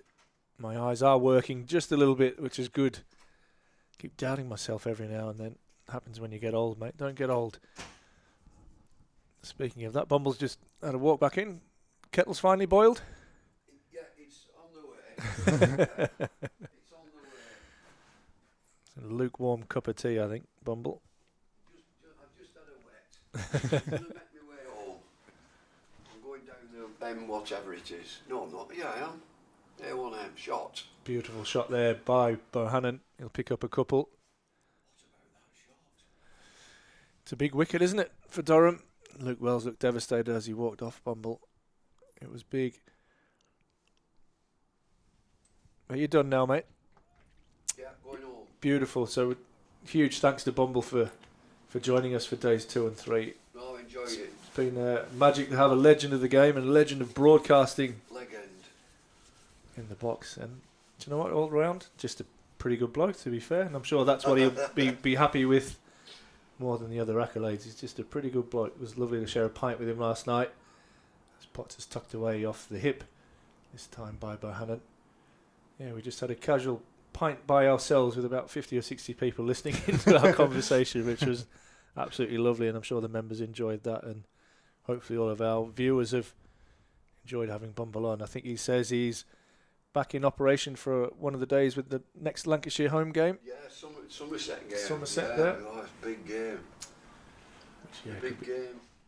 could be absolutely huge. Lancashire trying to fight on and get these crucial draw points out of this game. Still 34 overs remaining after this one, plus a full day's play tomorrow, so it's an uphill task. Oh, and it's just got harder as Matthew Potts finds the edge of Bell. He goes, second ball. And that was an absolute beauty from Potts. And this is where Lancashire need to be careful. They don't want to turn this into a procession of wickets tonight. And I think Bumble is going to start his own car. Start the car. That's his line. Thank you so much, mate. See you later. Oh, what a ball Absolute from that, peach from Matthew Potts. Pitched and just jagged away, and Bell walks, taking the outside edge. just got its angle in, and as you say, just seamed away a fraction, and that's all that's needed. He's had that a few times well. Huge appeal just before tee for when they thought that he might have edged and given not out in the end. Huge wickets straight after the break. And Matthew Hurst is going to come out. Probably just enjoyed his tea. Probably had a cup of tea and a biscuit. And now he's out in the middle, having to fight the battle of Durham, who have some real momentum here. Straight up taking wickets in the first 2 overs after the break. Lancashire 54 for 3, still trailing by 291. Potts now with his second wicket, 2 for 17 for the big Durham quick. Big smile on his face. Yeah, Venkatesh Iyer really sliding down the order now. You wonder even if George Balderson might come in before him. And he didn't offer anything with the ball either, did he? Perhaps not the all-rounder they're expecting. Yeah, you would have thought he would have got a ball before the likes of Bell, at least. Yeah. At least no disrespect to George Bell, but Or Bohannon, or even Bailey's off spin. absolutely. Matthew Hurst played very, very nicely in the first innings. He's got Matthew Potts charging in at him from the Lumley end. He defends that back past the bowler. He's thinking about a single. Little dummy there from Ben Rain. Yeah. Just keeping him on his toes. What a lift that gives you as a fielding team there. You'd probably gone into tea thinking, God, I hope this doesn't go just eke out into a draw over the next 4 sessions, and then you go bang, bang straight after tea. You feel that Durham are getting amongst it. Yeah, it's exactly the start they could have wanted. I mean, what would they have been, 50 for 1, roughly? And Yeah. and that's a tough position to try and fight back from. 50 for 3, much better. Good leave.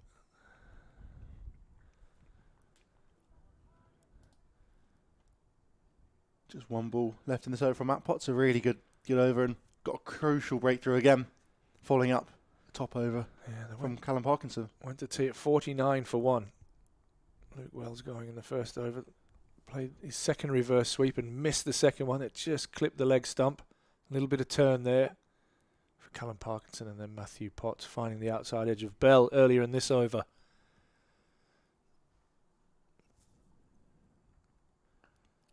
Hurst tries to drive. It gets a thick inside edge down to mid-on. To Ben Rain. That ends the over. 54 for 3. Lancashire. Josh Bohannon still there on 21. Matthew Hurst, new to the crease, yet to get off the mark. With it all to do. Other matches around the ground, delayed by rain in Worcester. Mm. Warwickshire having been made to follow on. 171 for 3 right now. 50s for Alex Davies and Will Rhodes, new Durham player for next season. 72 not out at the moment. He's in a good run of form at the moment, Will Rhodes. 200 the other week. There's also rain down in Chelmsford for Essex versus Nottinghamshire. Notts having been bowled out for 93, made it to 98 for 2 before a little bit of weather. And then Hampshire made 403, but Kent have been asked to follow on 207 and they're 31 for 0 right now. And then the other one, Somerset 85 for 5 after Archie Vaughan bowled out Surrey and took his maiden fifer. That one just sliding in there from Parkinson. Turning quite heavily, I think, down in Somerset. Shakib's taken a couple after all 10 wickets were by spinners for Surrey's batting innings. What are your thoughts on that? 'Cause obviously Durham had to face that last week. I think Bumble mentioned it. It's your home advantage. That's what you've got as your skill set. Why not use it? Driven nicely, but straight to the man to cover. Not just the surface itself, but the two good bowlers. Young Vaughan seems to have come onto the scene. You've got the experience of Jack Leach as well. I mean, you've still got to bowl well, even if the pitch does favour. Absolutely right. Favour you. And actually, it's in some ways pretty quite good that they're looking to develop some of the young spinners. Archie Vaughan would have been nowhere near with a shout if it wasn't for perhaps this. Oh, that's a good delivery from Parkinson. Just working out what pace is going to get that good biting point on this pitch. That one did turn. Turned pretty slowly.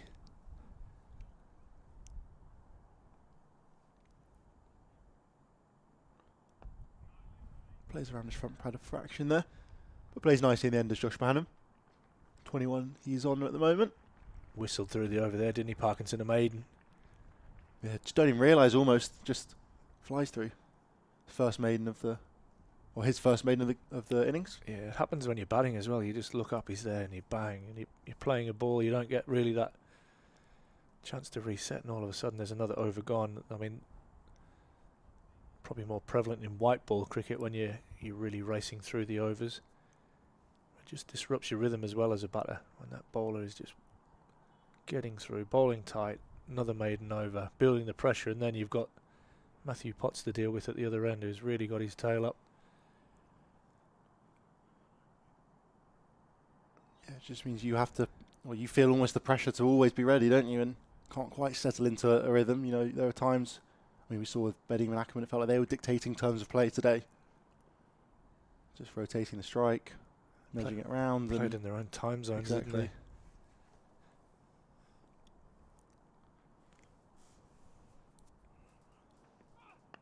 Potts on the money. This is where Durham were good in the first innings as well. They kept the pressure up. They built pressure from both ends. So even if they weren't taking wickets, the runs weren't flowing. And that just transfers even more pressure back onto the batting team. Because as a batter, you just want to score runs. That's what you're out there to do. And when that's being suffocated by good bowling,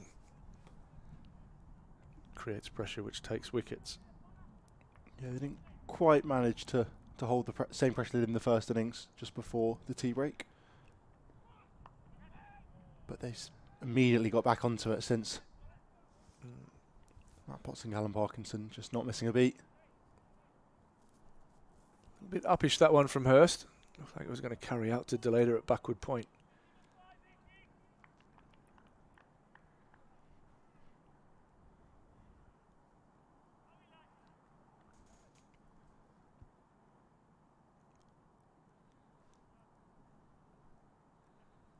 Coming around a little bit finer. Now delayed a bit more backward at point.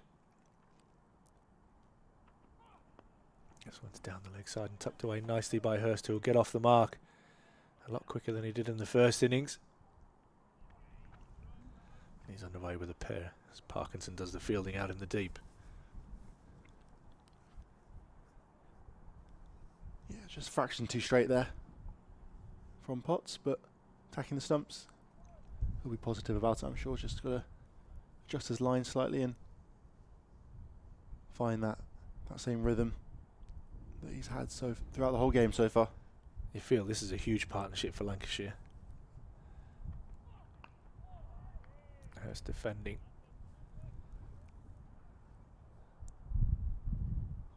Venkatesh Iyer didn't look in any touch in the first innings. Was in fact probably lucky to score it all there. It looked like it was trapped LBW. And then you're into the all-rounders of Balderson and Hartley. Aspinwall down to come in at number 9 in the second innings rather than number 11, which I'm not surprised at. Bailey made a useful contribution, 20-odd. And Phillip scheduled to come in at 11. That's driven nicely without much timing from Hurst, but good positive footwork. Two lads, to be fair, if they didn't have numbers on their backs, you probably wouldn't be able to tell them apart as a neutral for me watching them. Similar mannerisms, both long sleeve. Bohannon, I guess, just slightly, his sleeve slightly rolled up. Both of the same bat sponsors. It'd be useful if one of them was in a pink helmet or something. You can get that in the club. Who's that? He's in the green helmet. Potts just taking his time.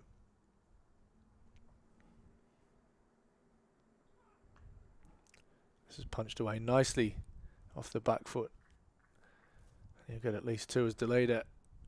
Goes out to the boundary and collects and keeps it down to 2. That ends the over. 4 runs off that over from Potts. Hurst moves on to 4. Bohannon still on 21, not out. And the score after 19 overs is 58 for the loss of 3 wickets. Yeah. The wind really picks up here at the Seat Unique Riverside. You can hear it whistling around us. Flag really flying now. I think slight change in direction, almost coming from the Lumley end now. Yeah, it's directly at us pretty much, isn't it? It was a bit more easterly yesterday. Might just hold the ball up in Parkinson's action here, blowing into his face. Perhaps giving a bit of extra dip, maybe. Showing a good look at the ball there. Durham captain and bowler. Yeah, they want to keep it in as prime condition as they can, keep it as shiny and new as they can to allow any sort of help for the bowlers. Now got a man at long off as well. Sweepers out on both the square and point boundary. Oh, slight inside edge there almost. Doesn't quite force that through the offside like he was trying to. There's Josh Bohannon. Got a man catching in at silly mid off as well, who's definitely in the game with onto the front foot that time though. Also got a man catching in mid wicket. Yeah, Matthew Potts there. Stump high on the leg side.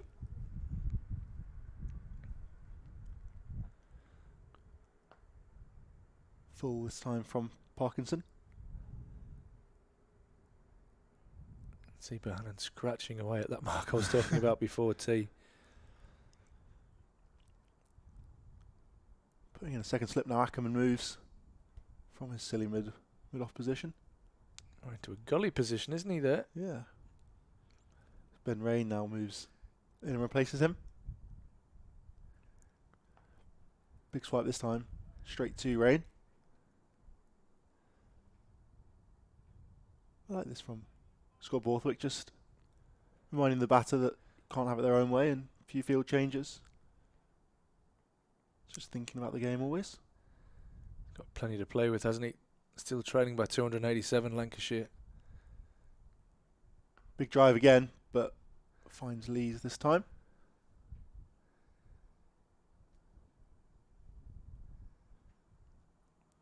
Look at the ball again.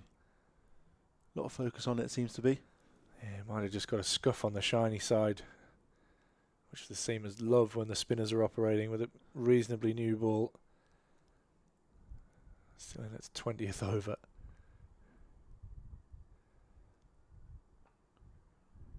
Solid defence there to finish off. Another maiden from Callum Parkinson. Second in a row. And another good over with that. He's going to be crucial, isn't he, Ash, to bowling through here? Yeah, he's going to bowl a lot of overs. I'm sure he knows that. And all eyes will be on him to see what role he plays in this. Will he be the holder that allows the seamers to rotate through from the Lumley end, or will he be the one that rips through this Lancashire batting lineup? I hope it's the latter. I'd love him to build his confidence and to get another big wicket haul to get Durham home to victory. But the Lancashire batters will be doing their very best to keep him at bay on what is still a pretty good surface. Like this wind is absolutely howling through. They're still having a look at the ball, Matthew Potts and Ben Rain. He's bowled around 400 overs now this season. Callum Parkinson just shy of. Will inevitably bring it up in this innings, you'd think. Taking 26 wickets at that. Not the greatest average of 50, but it's been a crucial part in Durham's bowling attack. Good from Potts. Captain Borthwick very interested behind the stumps. Having a little giggle about a story it looks like with Ollie Robinson and Colin Ackerman.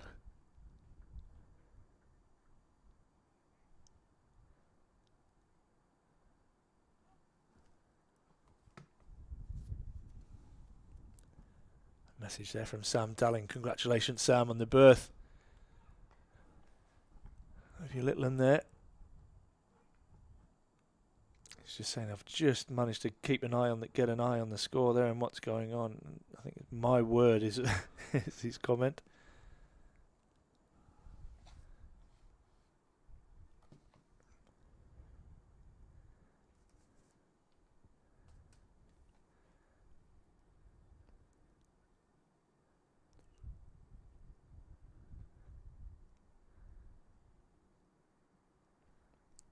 In comes Potts again. Good leave there from Hurst.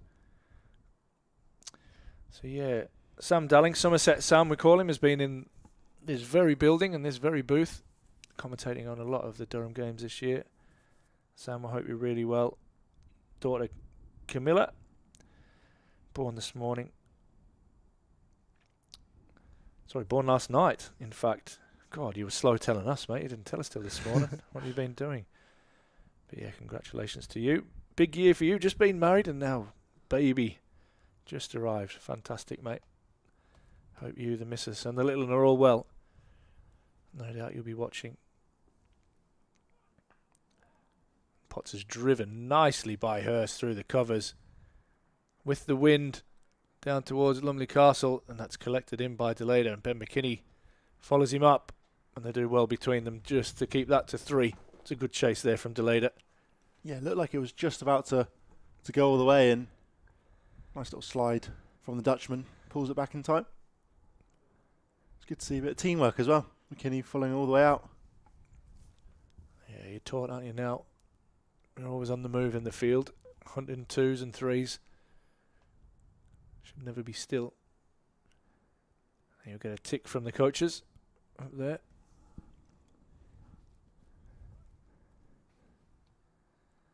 Going to try and get a line on the Durham second team. Have been in action over the last couple of days. Looks like there's a result in that game.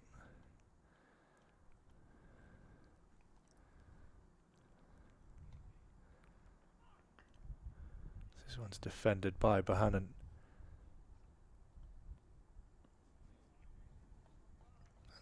Can I find it?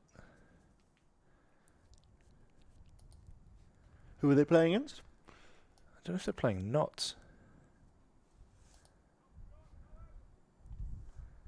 Oh, I've got filtered, haven't I? County Championship Division 1. That is definitely why I won't find it.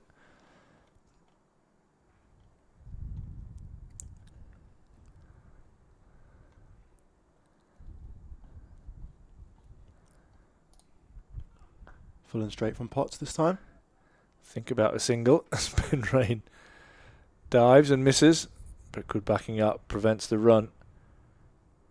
I think he might have put bedding him off a fraction there. Yeah. Tumbling right in front of him. Can't seem to find it.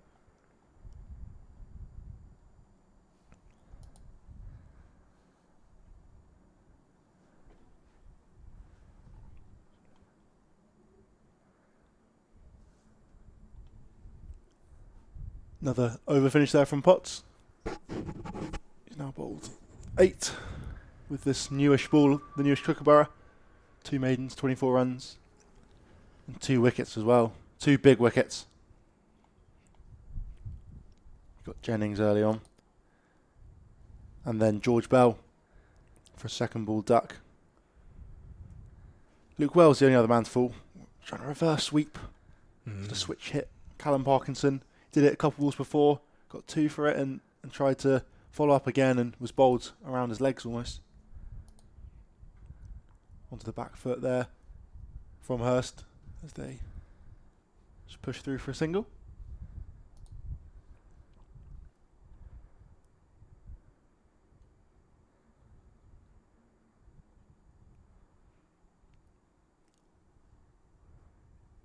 Two slips in.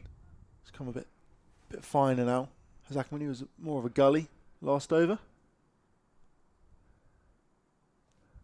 And cut away here by Bohannon. Very nice shot. It's going to run out to the boundary. Going to push for 2 here. Shamar Holly doesn't quite get round in time. And he makes it back for a second.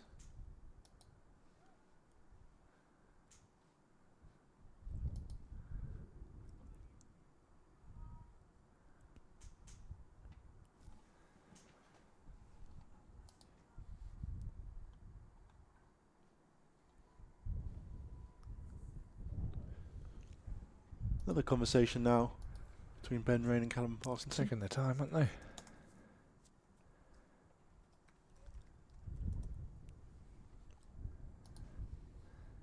They're a couple ahead of the over 8 at the moment, so there's no huge rush. Ooh, just got that one to grip a fraction. And again, a few oohs and ahs from behind the stumps.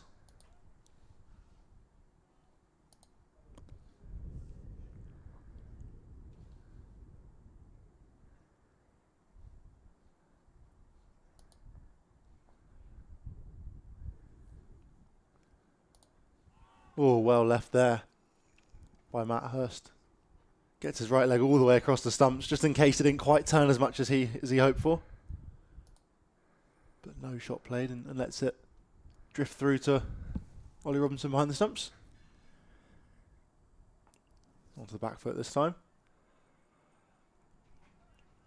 Another good spell here by Parkinson. 4 from the over so far, 1 ball to come.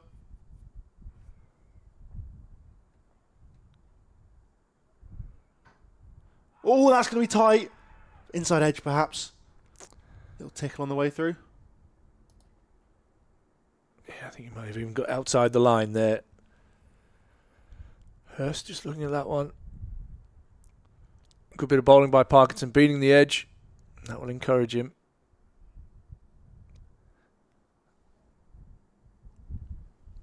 Yeah, looks like he got right the way across, outside off. Yeah, 65 for 3. Lancashire in deep trouble in this game. Evening session of day 3. Durham looking to, can they get 1 or 2 more breakthroughs tonight, and they'll feel that they can turn up tomorrow and do the business.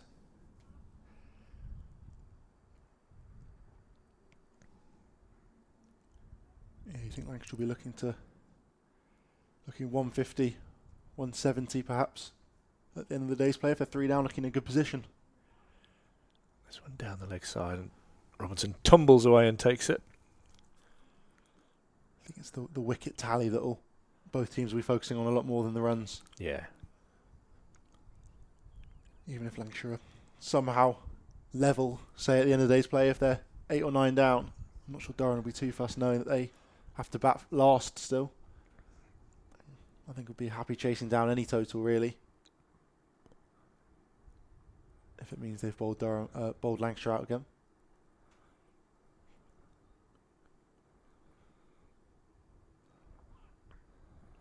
Nicely defended there by Bohannon.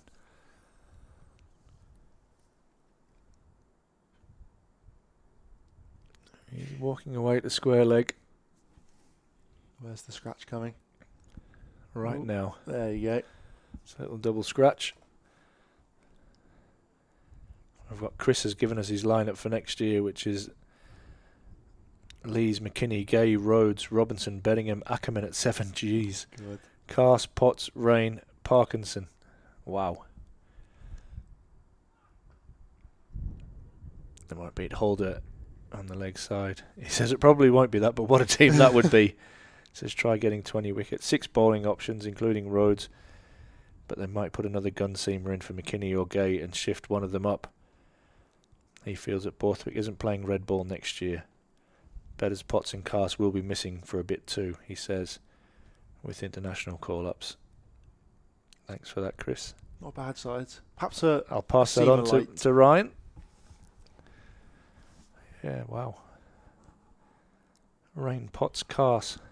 3 seamers. Rhodes can definitely bowl medium pace as well. I'm not sure how much he's bowled in the last few years, but where does Stokes get into that side as well, you wonder? never heard of him.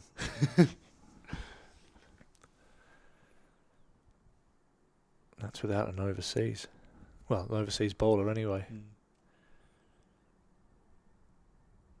We've also got Sam Connors as well as a new signing coming to Durham. Signed a 2-year deal from Derbyshire.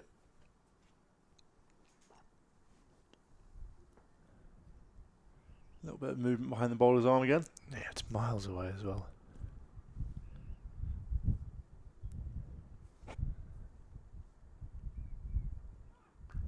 Potts is in and right on the money. It's been a good spell. Oh, God, lost my teeth. Good spell from Potts. Yeah, Picking up that wicket on the back of the one from Parkinson. I mean, I know it's not, but it seems almost effortless from Potts, the way he's just settled right back in after tea. Yeah. Done a huge amount of work on his run-up and his stride pattern. So you watch the first half of his run-up, he really strides out. And then he really hits it. More of a sprint as that one goes down the leg side. Not Potts' best ball, but will end the over, and it will be a maiden over for Potts. Yeah, another one. And Durham starting to rack the maidens up already. Potts is third in 9 overs. He has 2 for 24. And Lancashire 65 for 3. Yeah, it's 11th of the game as well, Matt Potts. Durham in the late 20s of maidens now. 25 in that first innings. Well, maybe 30 even. Yeah. Another What have we got so far? That's at least 32 in total. 7. 6 in this second innings. 7 now with that latest one from Potts. Yeah. Apologies, Toby. My laptop just a little bit behind. There it is, 7. Wasn't official until there, of course. Parkinson in again. Bit short, cut away, but finds Shamar Holder at points.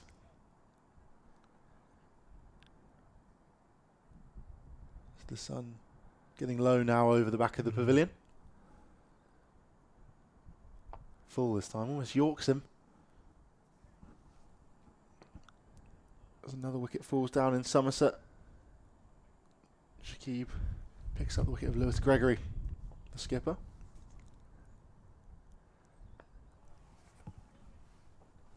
Defended there.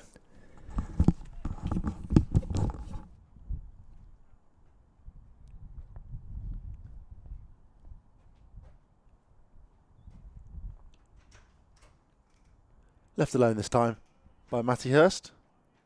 I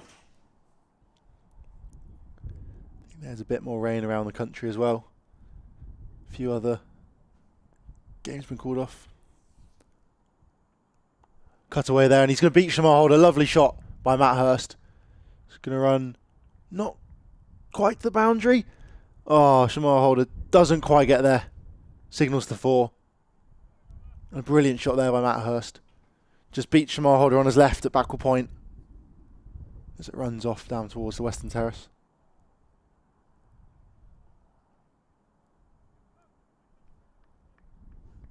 It's a really nice shot there. Got in position early.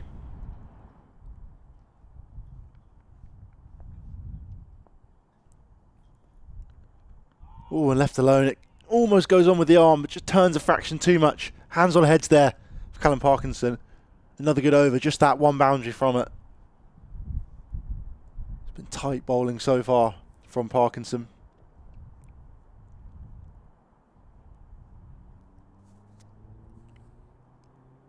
Gone for just 10 runs from his 5 overs.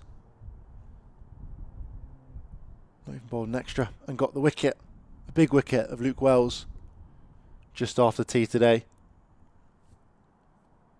And yeah, elsewhere around the grounds, Essex versus Notts. Match was delayed due to rain, but they are due to restart in the next 5 minutes or so. Kent are 63 for none right now against Hampshire, having been bowled out for 207 with the follow-on enforced. As I mentioned, yeah, Somerset, another wicket fell, 110 for 6 they sit right now. Oh, and a lovely shot there, but doesn't quite get all of it, does Bohannon. And then finally, yet again delayed by rain, Warwickshire, 171 for 3. Perhaps the end of day down there. No sign of a restart at the moment. That is also a pretty big game in the grand scheme of Division 1.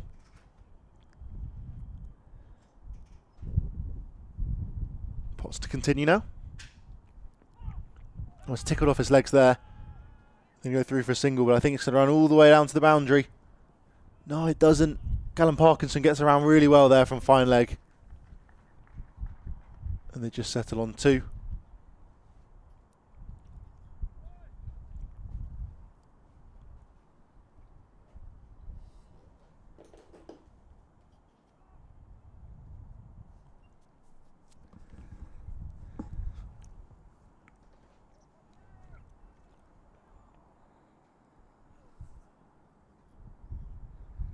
Yeah, Will Road 72 not out as the rain comes down in Worcester.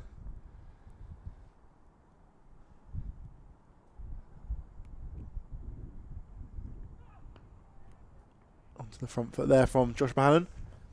Going back to that email, Ash, then, how do you see the side next year? They have so much talent to try and squeeze in. Yeah, it's a headache, isn't it? Do you think they're almost expecting sort of Potts and Carson and maybe even one of the top order to be away on international duty for large parts of it? Or Yeah, it's such a good question, and I don't know if they're getting in now and planning for maybe 2 or 3 years down the line as well as next year, but that's a lovely shot. Great fielding from Deleda. Prevents that going for a boundary. But yeah, Toby, I don't know, is my honest answer. And I'm pleased it's not my job to sort it out. But I look forward to how things transpire over the winter. it's fancy cricket almost for the Durham management. Might even have to apologise there for, I think Scott Borthwick just pulled his trousers down for a split second before the last ball.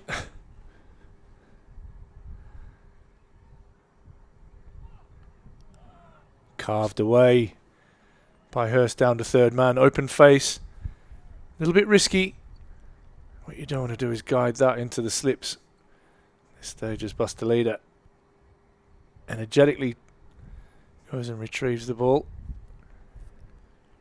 High risk, high reward, that just all in his wrist, all in his hands. Yeah, if it was a white ball game, you'd probably think, yeah, that's just a run-of-the-mill run down to third man. But in these circumstances,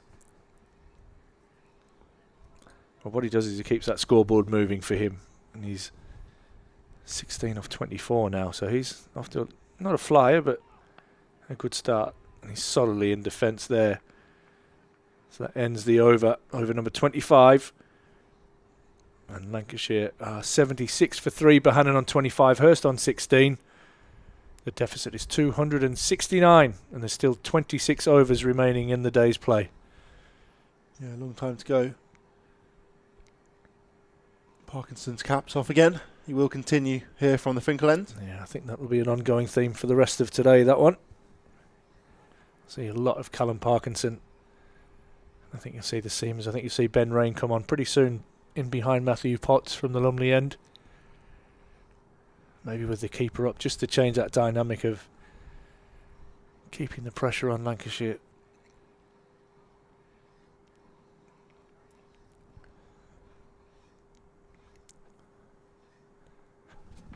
Is that the heater that's making that noise? Big shot there, but picked up nicely in the covers. Ben Rain, I think that is. It is indeed. Ben Rain, and then Alex Lee's behind him over his left shoulder. Well played there by Josh Bohannon. Just gets right forward there and smothers the ball nicely.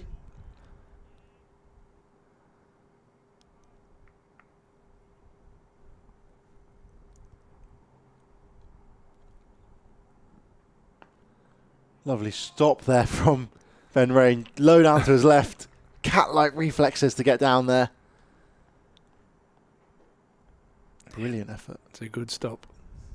Just been informed by Colin Woodward that Beddingham has scored almost 500 runs against Lancashire this season. Ooh, Parkinson's good stop there, but he's Landed on the ball, has he? Ben Rain helps him up. picks him up and dusts him off there. Thought he was going to walk him all the way back to the top of his mark there.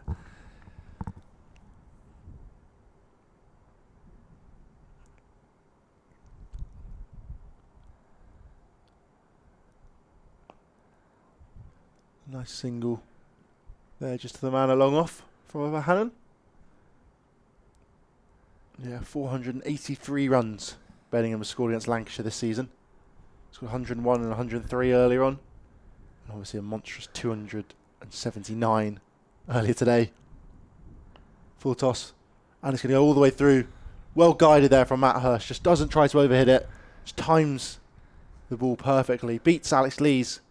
Sprawling to his left to try and get a hand on it. But he'll pick up a boundary. Moves into the 20s. It's a very different innings from Matt Hurst this time. 20 off 26 at the moment. It's been controlled though, hasn't it? It hasn't been reckless by any stretch of the imagination. He's been put the bad ball away. So yeah, still as watchful and as patient, I think, as the last one, but maybe with a fraction more. Oh, right on cue. Makes me sound like I know what I'm talking about there. Ben Rain is going to follow Matthew Potts from the Lumley end. Ollie Robinson, helmet in hand. Will he stand up straight away? I don't think so. I think Borthwick might have a headphone in listening into this commentary. Yeah, he definitely wouldn't be listening to me. Might listen to you, Toby, but definitely not me. Not so sure about that. You're the one who called it. Yeah, you just get those feelings in the games that something needs to change. I mean, it was a great spell from Potts, picked up that early wicket, and these two have played out the last couple of overs quite nicely, so I just felt that it needed a change. And who would I turn to? And it would definitely be Ben Rain. Yeah, more conversations here with the Brains Trust of Durham.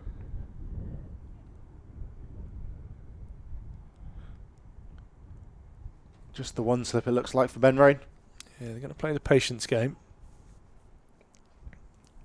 I wouldn't be against a little umbrella here in the covers and mid-wicket perhaps. Ben McKinney in, as is Colin Ackerman.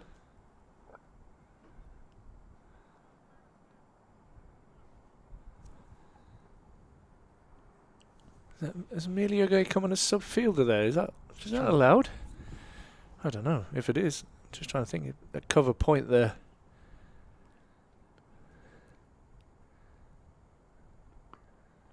His first taste of action in Durham colours.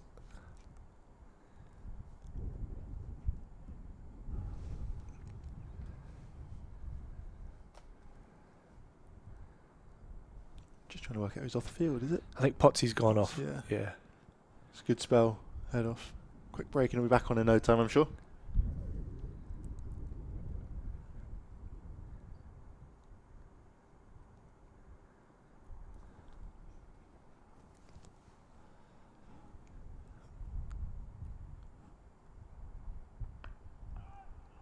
Defended out into the offside where Ben McKinney gets the long left hand out and pulls that one in.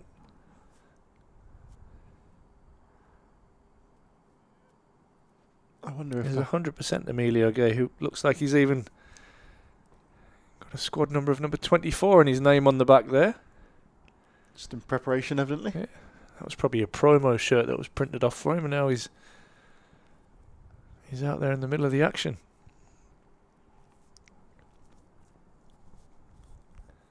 Good work by Ruth Nicholson, who'll probably have put all that together behind the scenes. That's straight and played across his pad a little bit there. Durham Field is definitely interested. There's the long legs you can see behind the wicketkeeper. You know, a shot of that of Captain Keaton Jennings, who is down there having a cuppa, keeping his eye on proceedings, doing a lap around the ground.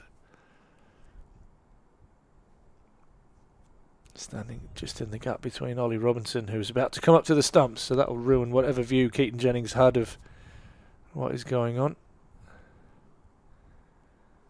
But it will bring Josh Bohannon back into his crease. Yeah. Just pin him in there. Just checking his guard there again, wasn't he? Back into the crease. Good move this, I like this. Ollie Robinson up to the stumps to Ben Rain. And right on the money. He'll just look to literally try and bowl it into Ollie Robinson's gloves. Just getting a little bit of away movement there, I think, was Ben Rain. Not a huge amount now, though, with the Kookaburra ball.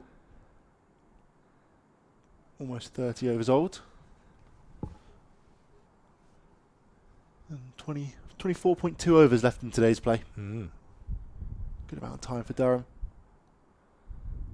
Before no doubt they'll be back tomorrow looking for a win. Solid by Bohannon in defence. Ben Rain starts back right on the money.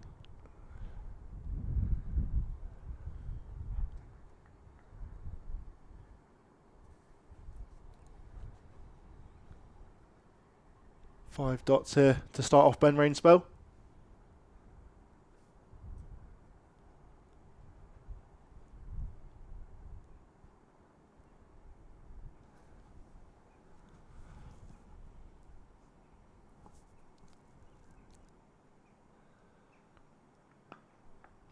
And he'll finish with dot number 6 to end the over. His second maiden out of 6, and just clawing back his economy rate. His first couple of overs were quite expensive, but that ends Ben Rain's 6th over. He has none for 19, as Keaton Jennings does have a little wander around the ground there. Copper in hand. Penny for his thoughts. It's been a long 3 days for the Lancashire skipper.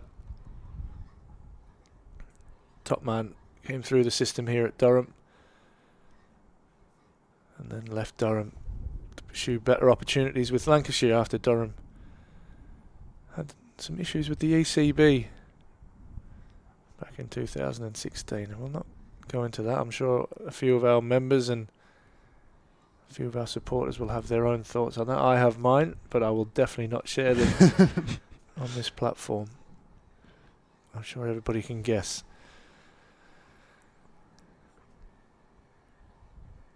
Yeah, if you want Ash's thoughts on that, just send him a £5 note and he'll get back to you. The detailed essay. Fraction short from Parkinson, but defended nicely from Matty Hurst. Yeah, I've seen a few flags with the hashtag of my thoughts on it knocking around, Durham flags. Onto the front foot this time. From the keeper. He's going to be looking again here to try and get one to grip and turn from the straight here, Parkinson. Nicely done again from Ben Rain there at short extra cover.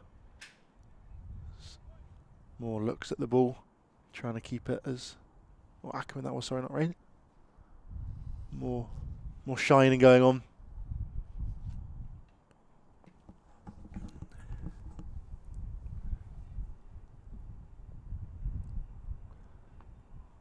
Dot number 4 for Callum Parkinson. one of the YouTube comments, Ash says, go on, share your thoughts. I told you, we need a large wad of cash, I think, for Ash to do that. I'm sure they know exactly how I feel.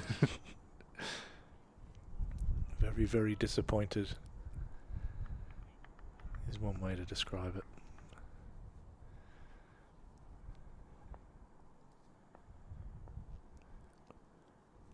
Going to finish off the over strong here. Does Parkinson? And he does. Another maiden for the finger spinner. His third now. Just 15 runs from his 7 overs. That's what Durham will look to do. They'll look to keep this as tight as possible and just create that little bit of pressure. See if Ben Rain can just nip 1 or 2 out here. Even one will break them through into the all-rounders, with Venkatesh Iyer not been in any form since arriving at Lancashire.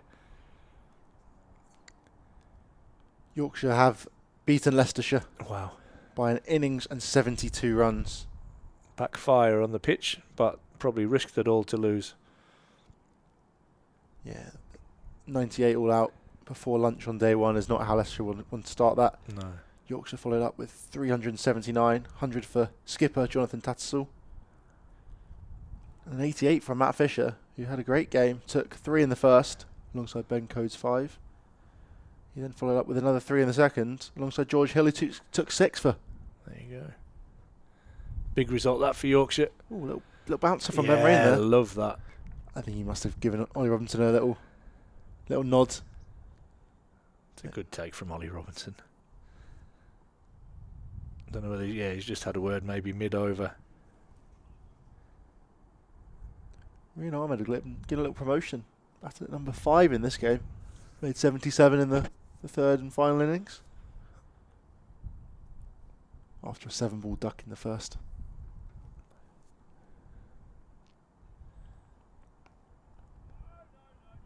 Good fielding there from Delada.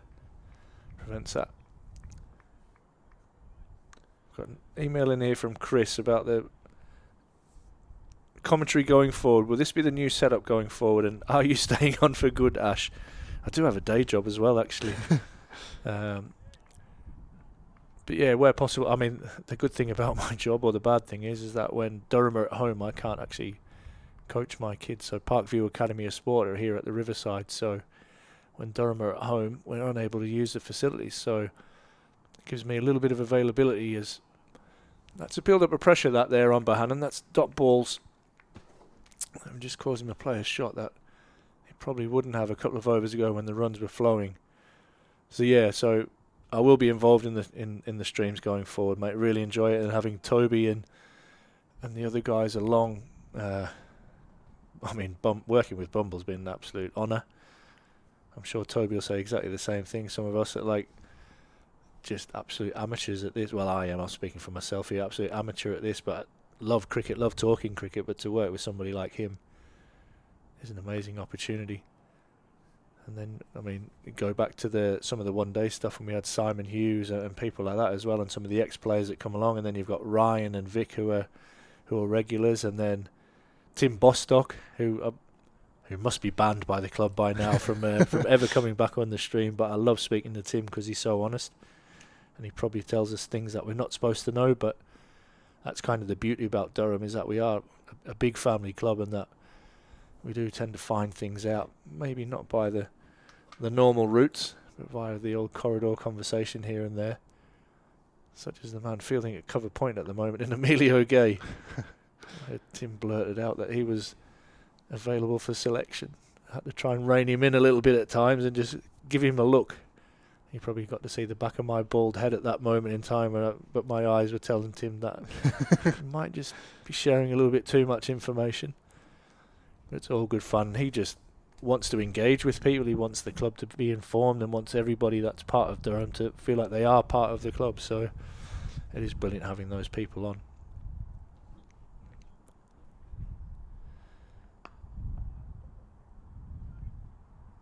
Maiden number 3 in a row. You can see the frustration there in Bohannon as he's just tossed his bat up in the air. And they're just going to have a little drink and a little break, but I think I'm going to see Parkinson continue. This is good stuff from Durham, just building some pressure. Ben Rain now 3 maidens, none for 19 off his 7. Toby, you just feel that something is about to happen here. Yeah, I think so. I think we saw it a lot in the first innings as well. Durham's just build up of pressure meant they got consistent wickets throughout the innings. Every sort of 30 odd runs, another Lancashire batter fell. And it was often quite long periods of time between that, and I think that was what sort of led to it, just the build up of pressure. Yeah. And eventually you're going to get a ball that has your name on it. If you're not scoring at the right pace, you're eventually probably going to fall, as Parkinson starts off with a single. Yeah, they actually had the sweeper up there for a little bit in the last over, so it's good from Hurst. Just eases that one into the gap. Really good batting, because you could just feel something building up on these two Lancashire batters. Yeah, he dealt with that really well last innings. Just punched a couple fours through the covers, and they had to drop a man out, and then he just manoeuvred the ball there whenever he could to rotate the strike. Cut away this time, but doesn't get past Colin Ackerman, I think that is.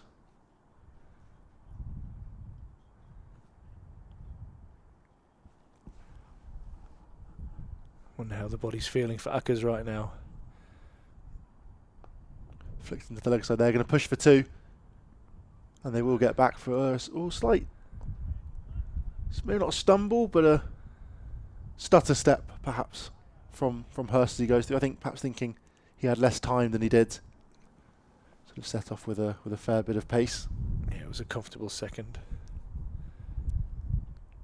But yeah, just going back to the stream, I think hopefully everybody's enjoyed it. I know we are, from a Lancashire point of view, you're probably thinking these are the most biased commentators in the world, and you're probably right, to be totally honest with you. And I kind of apologise for that, but at the same time, I am Durham through and through. I do try to see things from both sides, but no doubt my Durham bias does come through. Toby's definitely a little bit more neutral than I am. Well, a lot more neutral than I am. It's not hard.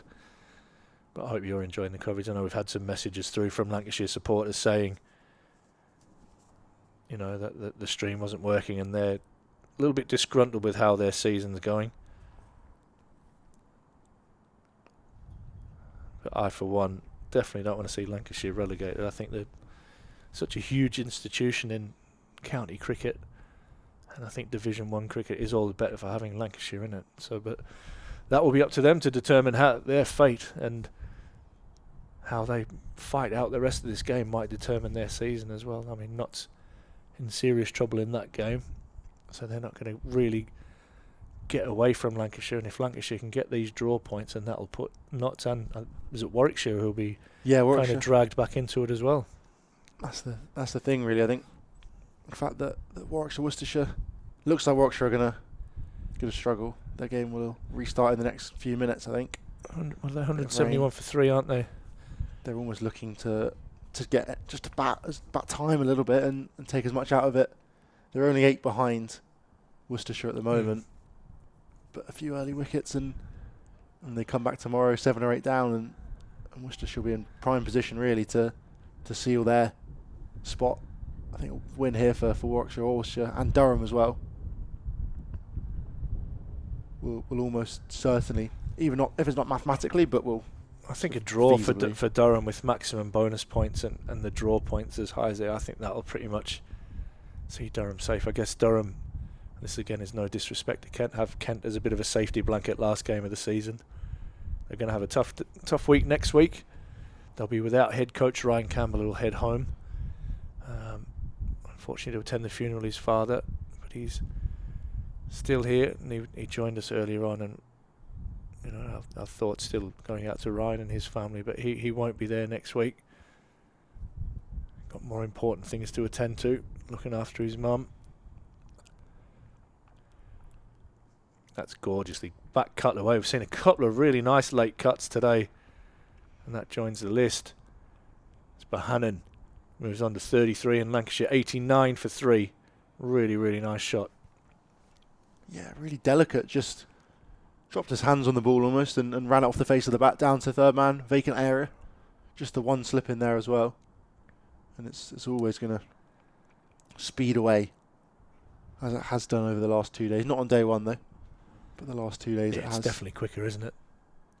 Like I say, the wind Even the sun's been out. You get out with the wind, the sun has a little bite to it, but that breeze is so cold. Typical of the northeast. It's supposed to get a bit warmer next week. No doubt when the cricket season for most of us is done and dusted. It's always the way, isn't it? Yeah, I'm going to see a catcher brought in. A very, very straight catcher mid-off. Ben Rain will have to watch Colin Ackerman in his follow-through there. And he comes in now. It's defended out to McKinney, who takes it one hand, one bounce, claims the catch. Just the 3 men on the leg side at the moment for Rain. He's got to bowl a line basically at the top of off, maybe a fraction outside, and actually if he offers Bohannon a drive, there's a couple of men in there catching to maybe pluck it out the air.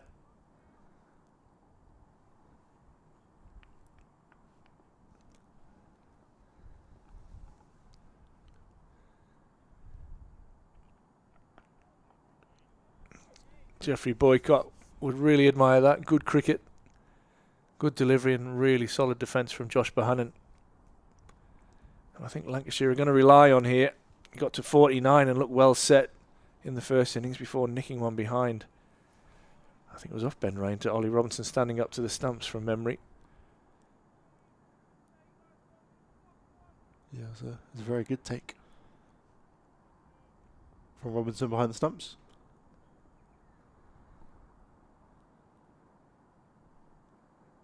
Ooh, slower ball there. Brilliant Was a slower stop. ball. Excellent fielding from the substitute. Out in the covers, Emilio Gate.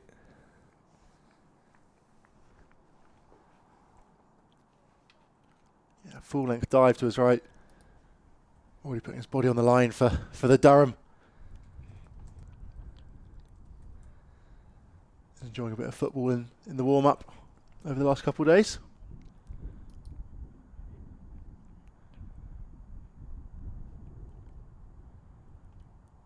It's only 24. Yeah, just looking. I don't really know a lot about Emilio Gate. So I'm going to do a little bit of research during the over that you've got controller from the next one, but that ends the over from Ben Rain. Just a 4 from it. Lancashire 89 for 3. Fighting hard here, these two. Just getting a little partnership together. And it's important that these two, you feel, need to bat for the rest of day 3 to give Lancashire any chance of saving this match. Yeah, another wicket brings a new batsman and gives Durham another opportunity as Colin Ackerman's cap comes off. He bowled a few overs in the first innings, but his off spin will come into play now.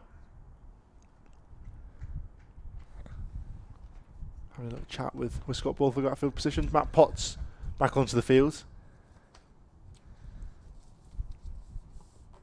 I think perhaps to replace Ben Rain.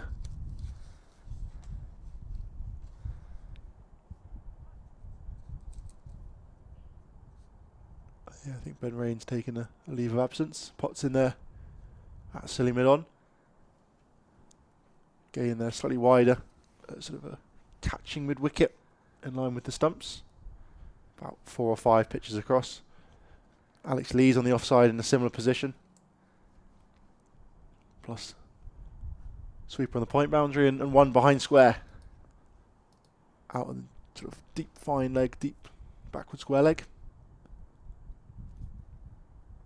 And a tight line to start from Ackerman. A very good start.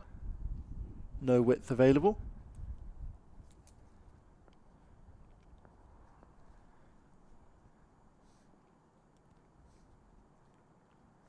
Looks to cut that one away, but and opens up nicely. Finds Shamar Holder on the boundary out there.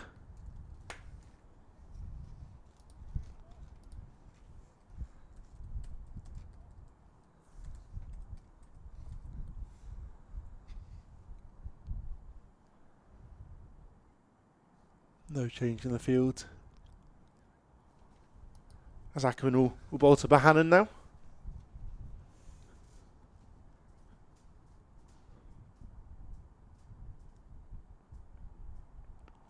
Gets right the way across the stumps, does Bohannon.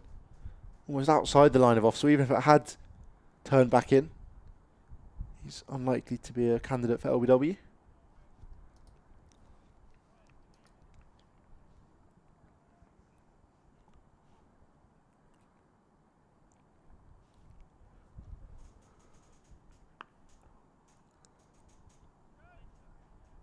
Dot ball there by Ackerman.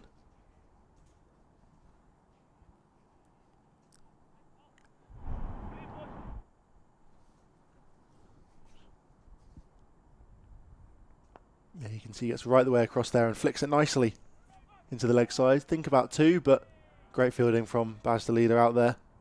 Coming hurtling in from a deep backward square leg all the way around to mid wicket.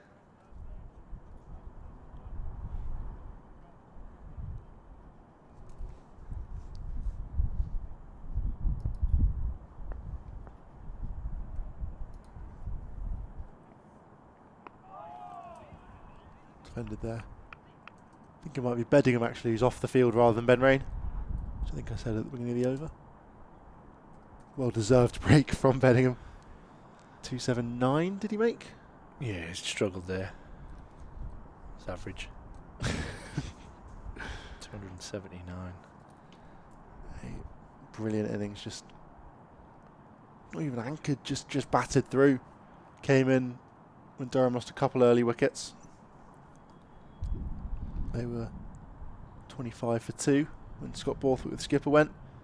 Added a few with Alex Lees, take it 94 before he fell.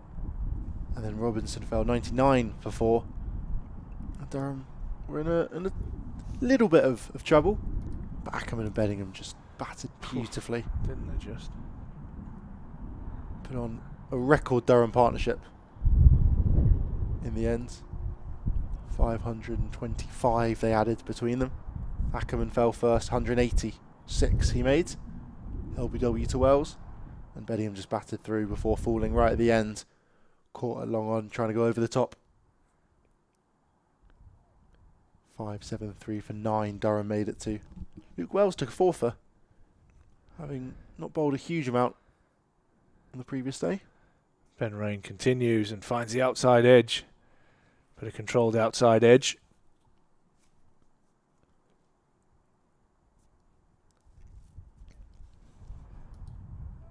Doing a little bit of research. Yeah, just having a little bit of a click around, mate, a little bit of a surf. See what's going on. Not really my thing, this. Need a stats guy. Yeah, I do. I need a guru.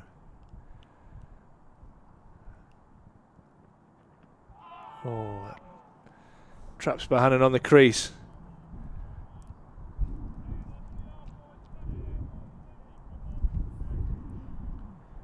Yeah, just net back really nicely there from Ben Rain. That's what he does for fun. Keeping batters guessing, challenging both edges.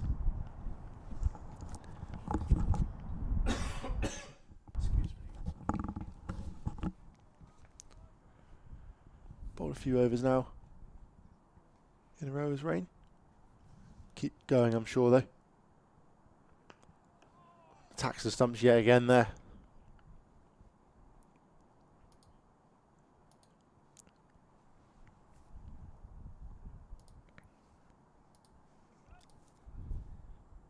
Borthwick a bit more of a gully now. Wandering out to his right. I think they're thinking perhaps the thin edge is less likely and it's going to be a bit more of a swish. And a big nick. Perhaps a slightly thicker one from these two. With the ball that little bit older now. Almost 33 overs old. 18.5 overs left in today's play.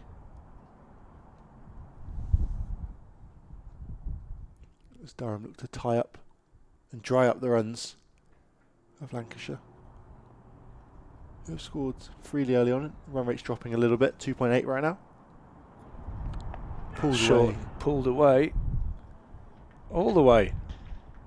Top edge all the way for 6 and hands on heads from Durham. That sailed over the head of Parkinson. Down at fine leg. And a good surprise bouncer. Taken on.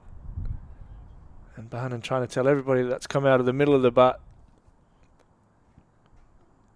Yeah, he's picked up the length really early and just pivoted on his back foot. Swiveled around and absolutely nailed it. I think Just that's a top edge. Yeah. Just fast hands carried it through.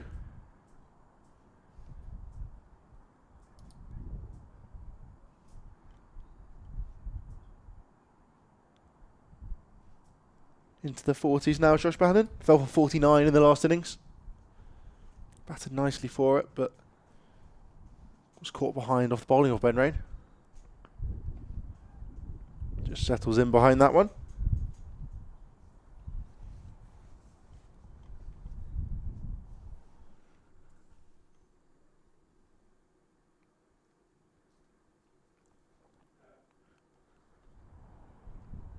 Just having gone back and have a look at that scorecard from Martin Love. 273 against Hampshire. Next There time. were 364 balls. Just going to check out Pedders. That looks like a great knock there, though. Oh, mate, outrageous. I mean, down the order, that 35 or 57 I saw there.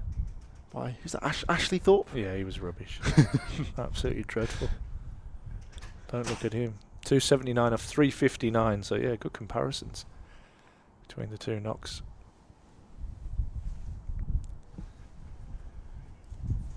Another over there from Ben Rain. First 6 of this innings for Lancashire. Coming off a pull shot by Josh Bohannon.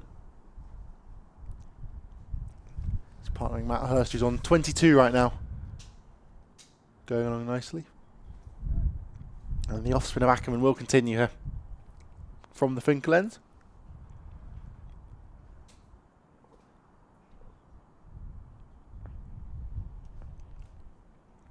Similar field to last over.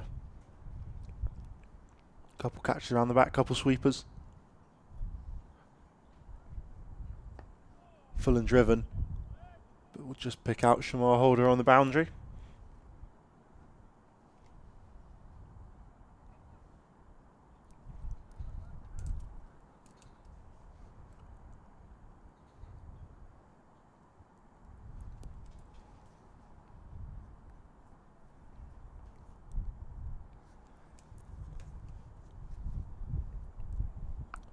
Flat and wide of this one, and will be cut away for another single.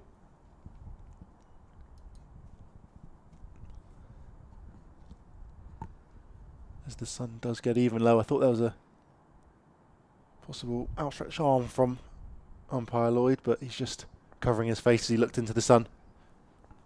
Just keeps dropping behind the pavilion. Yeah, very flat here from Ackerman, just trying to bowl a really tight line off a minimal width, tacked stumps. Try and generate any chance he can.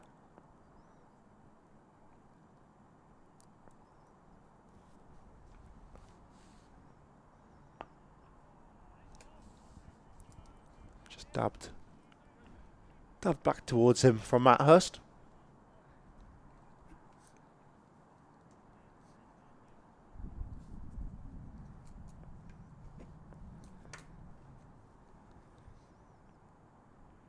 Onto the back foot, and it does find the outside edge there, just skids on a fraction, doesn't quite grip, but played down to Ben Rain. No chance of carrying really.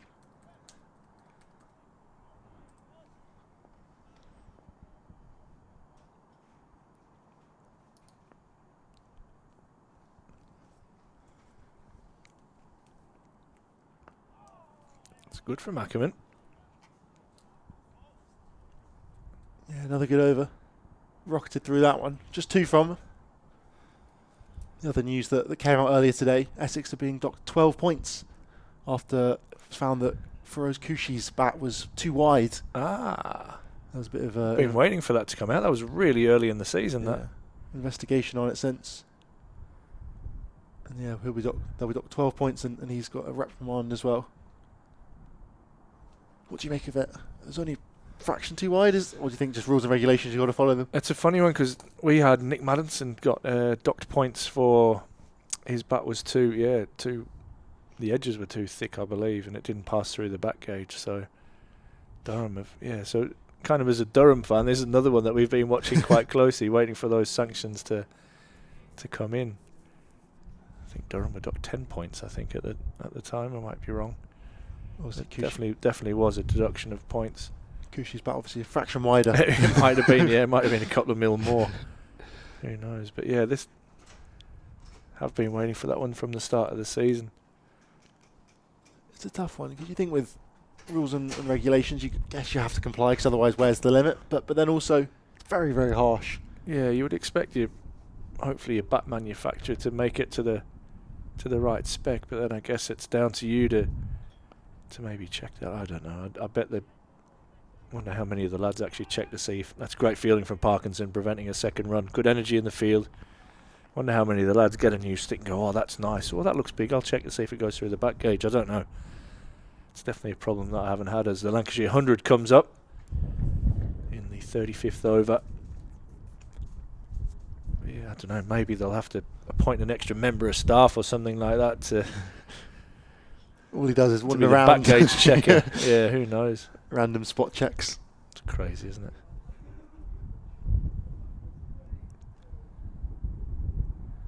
Just, David Benham comes off 279. Bennett, can we just give me a bat, please? Yeah. Puts it through the gauge. Yeah, you're banned. Yeah. His bat does look wide at the moment. Helmet comes on now, and Robinson comes up to the stumps and forces Matt Hurst to retake his guard. This one's down the leg side and tucked away nicely, nice and fine. And he'll pick up 4 there. A little bit of a freebie, that one, for Hurst. Half volley on the leg stump. And a player of his calibre is not going to miss out on that. That brings up the 50 partnership with no... Oh, God. Lost my teeth. Must be all that research I'm trying to do. The 50 partnership is up between Hurst and Bohannon. Contributions of 21 from Bohannon and 27 from Hurst. It's coming 108 balls. More importantly as well, or just as important, it's been over an hour these two have been at the crease, 70 minutes now. So crucial partnership, especially after losing wickets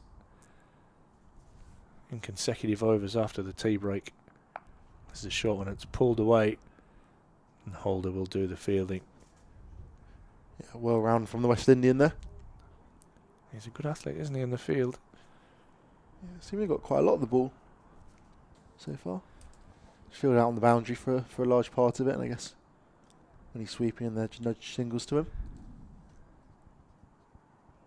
Ben Rain does like a surprise short ball. He only has the one man out there, Callum Parkinson down there at fine leg, but perhaps he's hoping for a duff. Yeah, the field is from the ball full and straight, isn't it? You've got 2 men catching in front of the bat, one at cover, one at mid-wicket. Just the one slip in place now. Durham need to be patient here as well. I know it's a good pitch.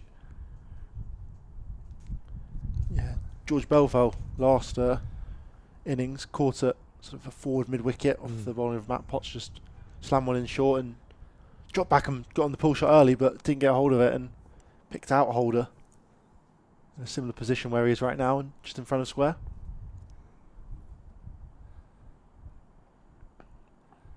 Again, nice and straight from Ben Rain. That ends the over 5 from it. 104 for 3. Lancashire.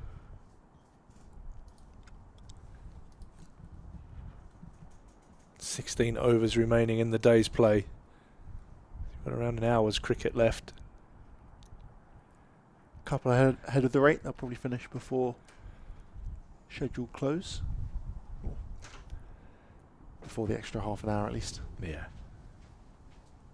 Which I think is just taken for granted nowadays. The over rate dropping back. Yeah, there's going to be plenty of spin, isn't there, in operation? I think especially from the end where at the Finkel end.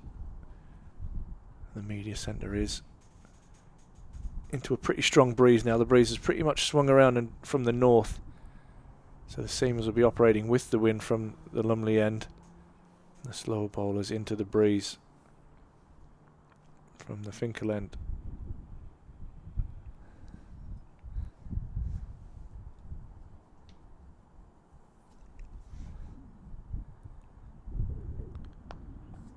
Driven nicely there. He's going to look to beat Holder out on the boundary, but won't quite, and they'll get back for a second instead. But nice looking shot from Bohannon. Just opens up and finds the gap through the covers. I wonder if we'll see the skipper have a bowl. Just giving Parkinson a break. I don't mind seeing Borthwick. A little bit like Bumble was talking about earlier.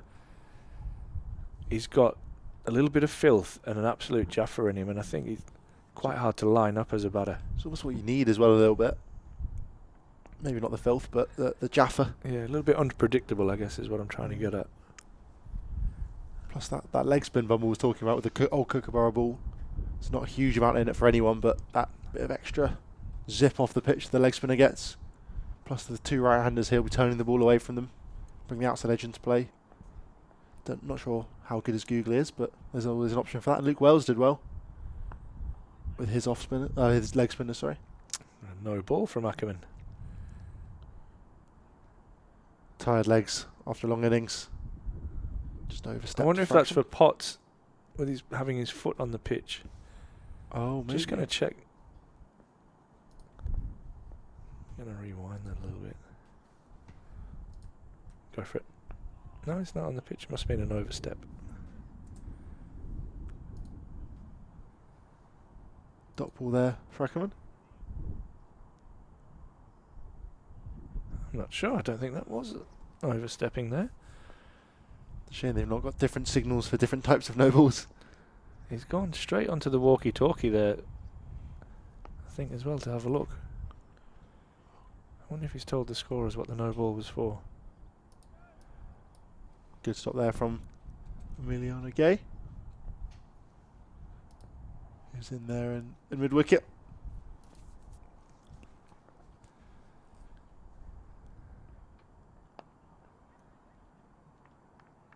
Finds Potts that time.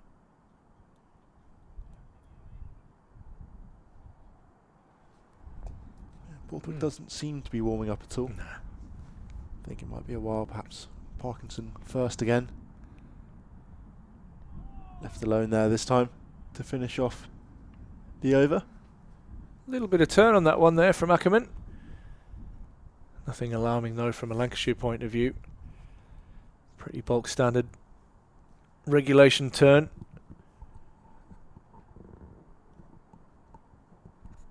See there, 13 maiden overs so far. Wickets for Potts and a wicket for Parkinson. Will we see Holder return into the attack before too long? Only the one spell of 2 overs for him so far. 3 for Deleda. 10 each for the 2 spearheads. Ben Rain is about to bowl his 11th. Or is that Bus now actually coming into the attack? Just having a look. No, Bus is just down in front of us. It is Ben Rain to continue. Already way more maidens in this innings than the Lancashire innings. They only managed 8 in their 135 overs of bowling. Just let Durham consistently tick over. A nice bouncer from Rain. Bohannon doesn't decide to take this one on. After maybe a little scare, the last one he took on, got a top edge and cleared Callum Parkinson pretty comfortably, to be fair. But it went all the way for 6. It's not a small boundary down there either. Not at all. Shamar Holder also has dropped out now. Just on the square, right on the boundary. Yeah, just in the shadows of the Jeff Cook suite and the members. Seen more of the fans move across to the northern terrace. That's a lovely straight drive. That's a good bit of fielding at mid-off, preventing that going for what could have been a boundary. Good work from Alex Lees, diving away to his right at full stretch.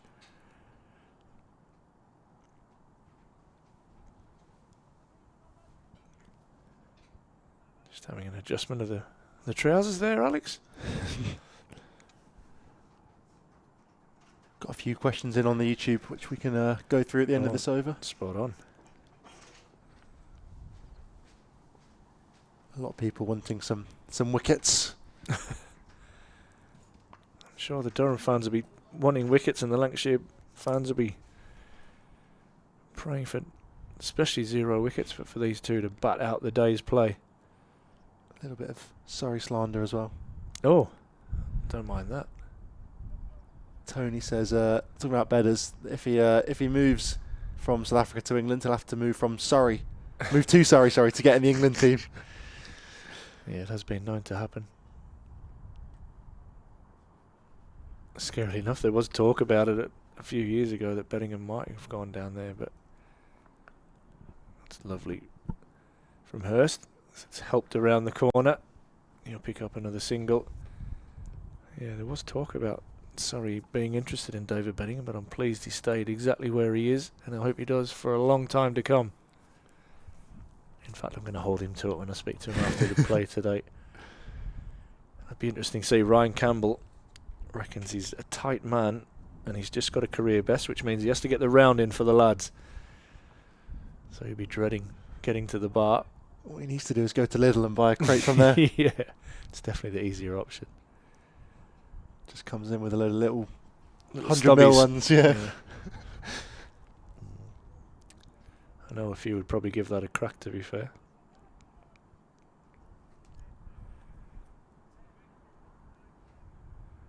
Slight adjustment to the field here. Yeah, just taking their time, making sure the field's right here. They're going to... Ben Rain, by the look of it, is going to have a crack at a bit of short pitch stuff. As mid-wicket goes out to square leg, out in the deep, about 3/4 of the way to the boundary. You've also got Holder at deep backward square, Callum Parkinson. Yeah, in fact, Holder's having to go in front of square now as McKinney. What's he doing? Alex Lees as well going across. It's all happening. Alex Lees going across into a catching position. Ben McKinney going... Yeah, again, I like this from Borthwick and Durham. They're sort of just committing to one policy. I think Lancashire at times got caught. It's a plan, isn't it? Almost sort of trying to hedge their bets occasionally, having men out both sides. Kind of allowed Bellingham and Ackerman to find gaps which were all over. Now it's almost you have to take on the short ball or don't, rather than perhaps the options of milking it into gaps around.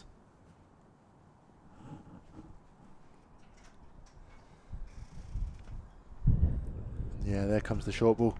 He does bowl a good bouncer, Ben Rain. It's normally quite a surprise, and it's normally a real effort ball from him as well. So how many has he got in the tank? Bohannon just 4 away now from a 50. He's on 46. Matty Hurst on 28. That one didn't quite get up that high. Skidded through, didn't it? Not bad. Bad thing, though. Partnership 57 now between these two. And Durham know that this wicket in particular would be a key breakthrough for them today. To try and bust that, get into that tail.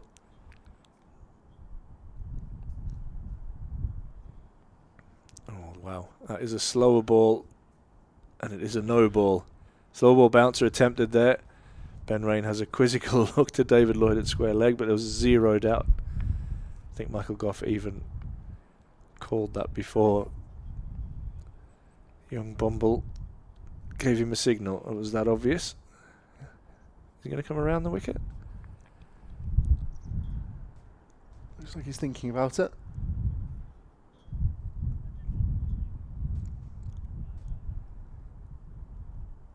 No. Going to continue over the wicket, just having a chat with Matthew Potts. Michael Goff looks like he's on the walkie-talkie to the scorers, and they're saying that's 2 for the over. Ben Rain doesn't look best pleased. He's being told in no uncertain terms that that is 2 for the over. So they might have to revert back to the field from before then.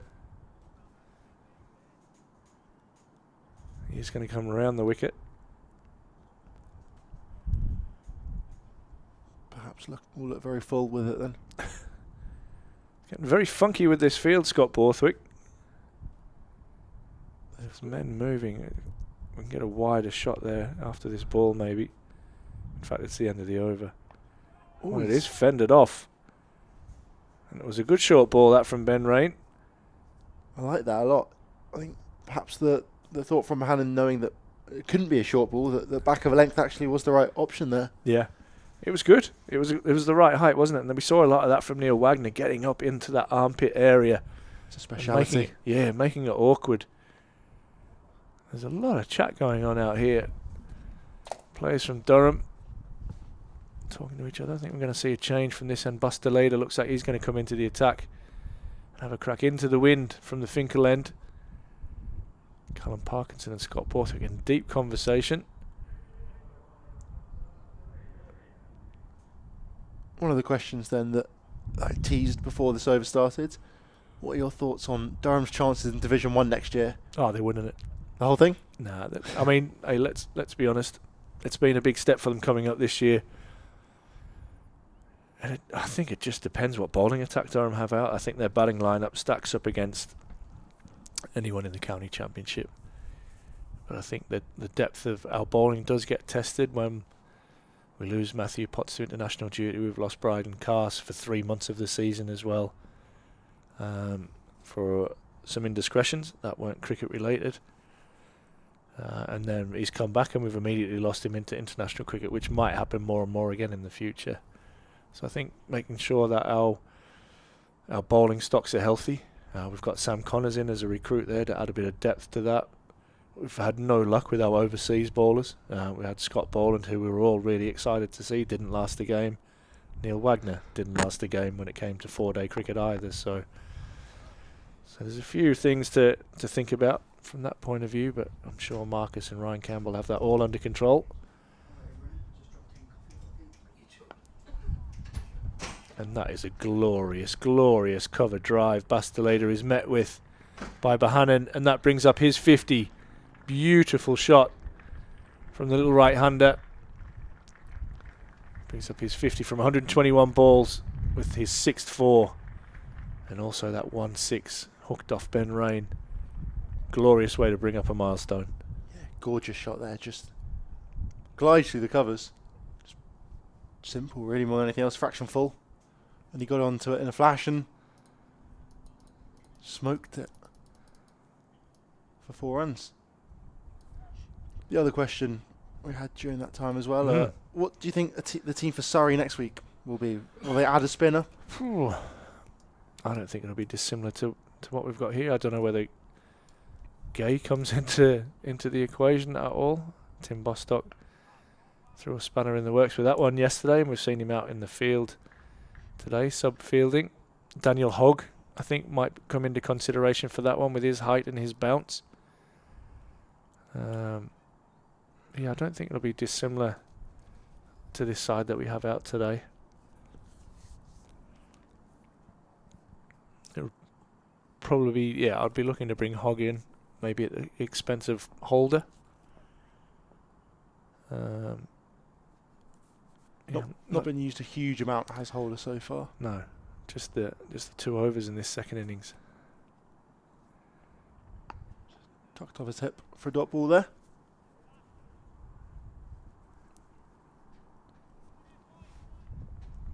Yeah, I'm not sure Bryden Cast would still be unavailable as well. Yeah.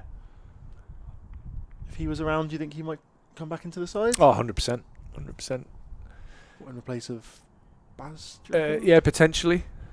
Potentially. It's definitely an option. I don't think Bus has let them down.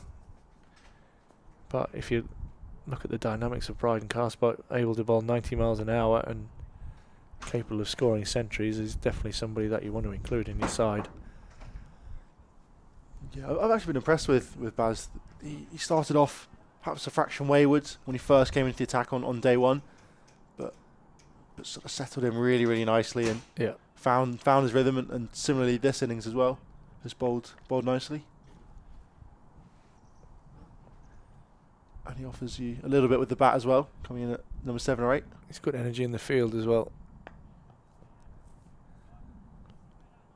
And we revert back to the Duke's ball as well from next week.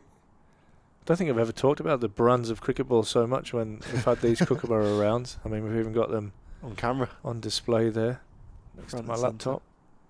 There they are. Yeah. New ones, old ones. Nice and shiny.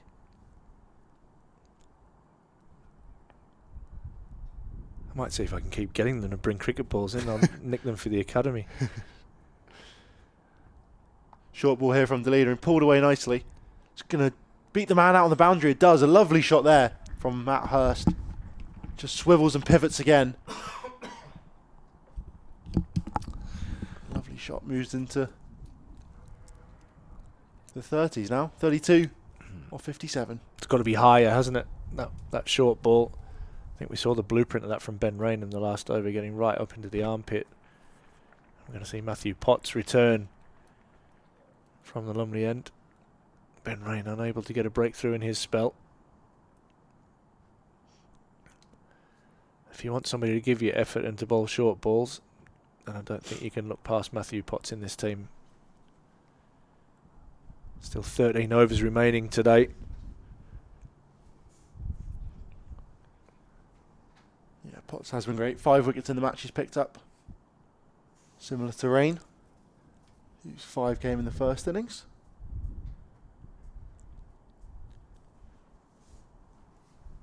And the one for Callum Parkinson as well.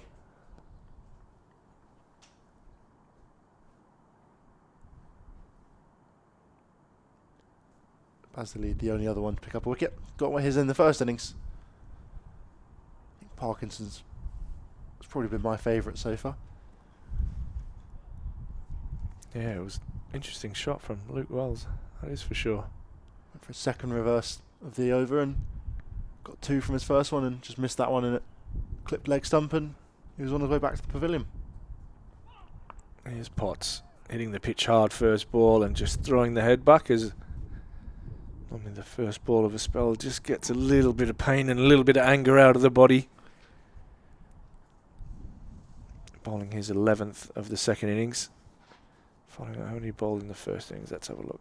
20, 25? Yeah, no, 26 for Potts. It was 25 for Rain.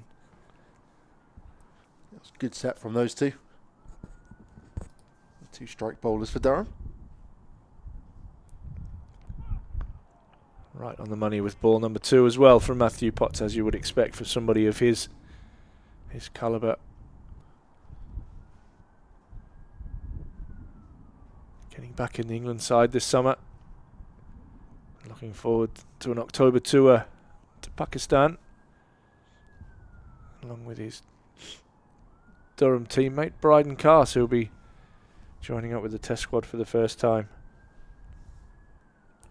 It's going to be interesting how they do make up that side down in Pakistan, England. That's short and pulled away with real authority from Bohannon, and that runs away for 4. Beautiful shot. Little man getting up tall and belting that away well in front of square and out towards the electronic scoreboard. Yeah, lovely shot. I think Carse could be quite useful to England and Pakistan. Offers that all-rounder option. Possibly to about 7, maybe 8. In a sort of, almost in a similar way to the way that Will Jackson and Ahmed did last time out in 2022. I think you could even bat him 6, you know. Catch and gone. Bohannon drives at a wide one and Borthwick takes a good low catch. And Potts gets a huge breakthrough for Durham. And Bohannon knows it as he throws his head back and his bat in the air. And that is a massive wicket for Durham. Lancashire 4 down for 127. You could see the emotion just erupt from within all the Durham players, and Matt Potts in particular, just getting up there and a huge cheer, fist pump. And you have to ask a little bit of a question about Bohannon there. No foot movement whatsoever, just threw his hands at it and finds out outside edge and straight to Scott Borthwick. Flies to him as well. It was a good catch. It was a good catch. Came really quick. It came low and fast. And Borthwick will be very happy with that in the slips because they're pretty close there. Critical breakthrough now. Bringing new batsmen to the crease with probably about 45 minutes left in the day's play, 50 minutes in the day's play. I was doing that pretty justice. That was a pretty standard catch for Scotty Borthwick there. He's got good hands and that was a nice height, just mid-thigh. But he did well, and you're absolutely right. So Balderson's come in now at number 7, so I don't know if there's an illness or anything with Ira, whether it's just purely based on form. But George Balderson will be the new batsman to the crease. Durham picking up a huge wicket, the 4th wicket, breaking the partnership and getting into the all-rounders now of Lancashire. And Durham, I think, would settle for this overnight now, but can they get the bonus of one more? And like you say, there's still 12 overs remaining in the day. And this brings different players into focus now. You've got a right and a left-hander at the crease. There's a bit of rough there, potentially outside the left-hander's off stump, and Parkinson might be able to get a few to bite in there, or Ackerman. But there's definitely options now for Durham as they look to try and get halfway. What Lancashire don't want to do here is to lose a couple in a hurry. Yeah, I think definitely been Durham's day today, but another wicket now, another couple even, would just solidify it for them. As Hogg has just come onto the field here. Yeah, I think McKinney's taken the drinks off and Hogg's done the right thing and here's another stretch the legs, the big fella. Another tall guy. Yeah, he's huge. Best part of 6'7" as well. Very promising all-rounder. What do they feed everyone up here?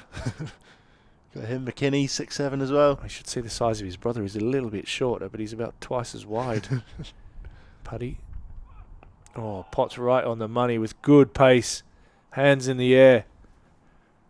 You just feel that that one wicket has given this fielding unit such a huge lift. Can they get another one and get halfway? Was he part of the Parkview Academy? Who's that? Hogg No, he's a no. Durham school lad, just down the road. No, he's not. Him and his brother are there. Part of a good system. Michael Fishwick, the head coach there, done a really good job.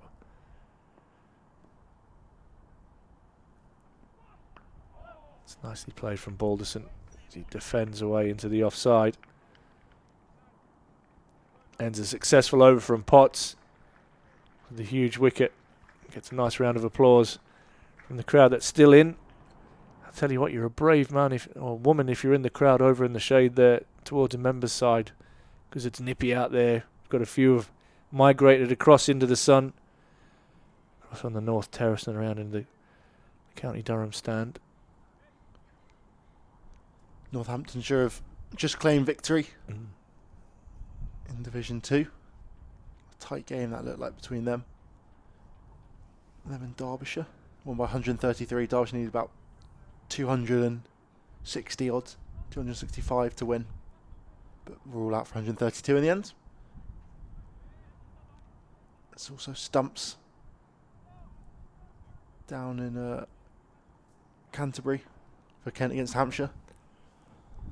And there's also stumps in Warwickshire, Worcestershire. They didn't get back on after rain over there. Pass the leader to continue now. Oh, full toss there and it's flicked away. I'll pick up. Gonna look for two here, but they turn it down wisely in the end there. Hogg that is round.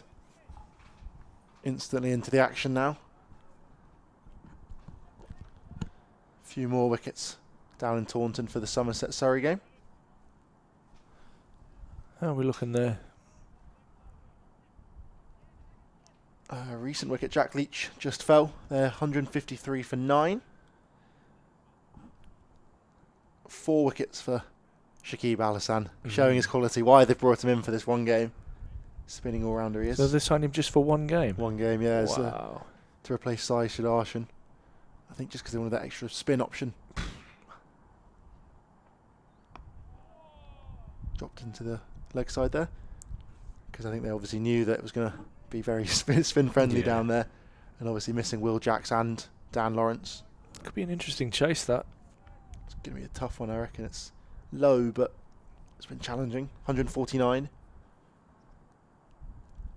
I mean, Somerset were marginally behind at the halfway stage, and they've struggled a little bit.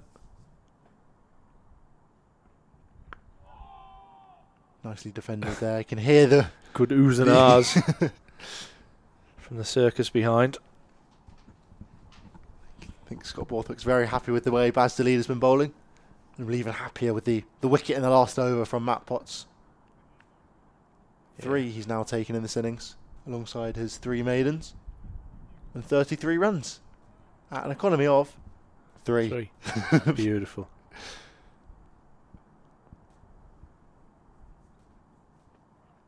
Oh, attacking the stumps there again from Basilida. Well played from Balderson onto the front foot. Doesn't quite get a huge stride out though. He's pretty compact and playing that right under his eyes. That's the important thing there. You don't move your feet, you need your point of contact to be right under your eyes. You can't be chasing the ball a little bit like Bohannon. He'd been really compact today and then just chased that wide one and flashed an edge to Scott Borthwick, who took a good catch. Slip catches are never easy. That was close, but it was well taken. Defended into the offside there again. Emiliana Gay brought into the action. In there catching under the eyes of George Balderson. Tell you what he's doing as well, and I think Pumble mentioned the dark arts and things like that. If you look at Bastilides coming around the wicket immediately to the left-hander from this end, just trying to create potentially a little bit of rough as well in his follow-through. So just keep an eye on that, guys, as he's running down in his follow-through. He's dropping a man out now. Backward of point. Callum Parkinson, that is. About 10 yards off the boundary, out by the tractors and the covers.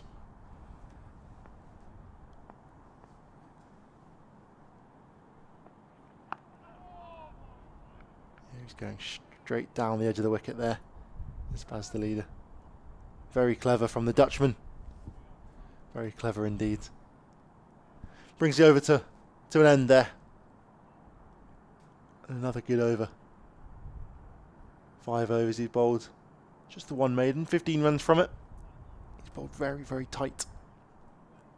And offered a lot for Scott Borthwick and the Durham side. Yeah, good work. Nice and tight, nice and tidy. Just continues to build the pressure. You see that partnership developing that Bohannon and Hurst, sorry, it's just slipped my mind there, were quite free-flowing there, weren't they? The runs were starting to come. They looked pretty comfortable. And a little build-up of pressure and a flash outside off stump. Bought the wicket. And now they'll feel the weight on top of their shoulders. As Durham smell a little bit of blood in the water here. Yeah, it's prime time to attack, I think. 40 overs old, this ball. Pitch is still good for batting.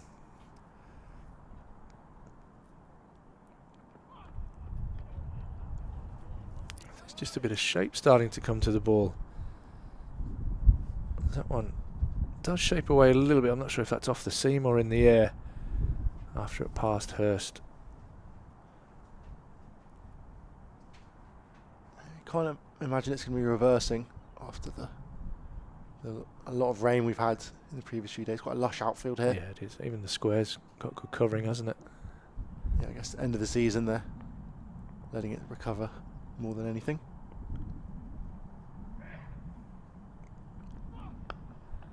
Hurst drives but can't beat Gay in the covers.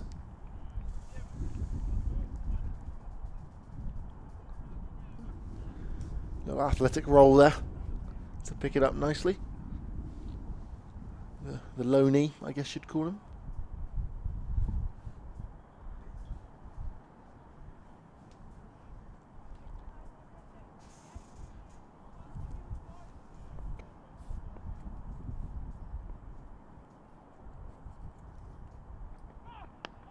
Oh, Potts maybe just a little bit of variable bounce in that one, staying low. Right on the toe of Hurst's spot. As you would expect from a pitch at this stage.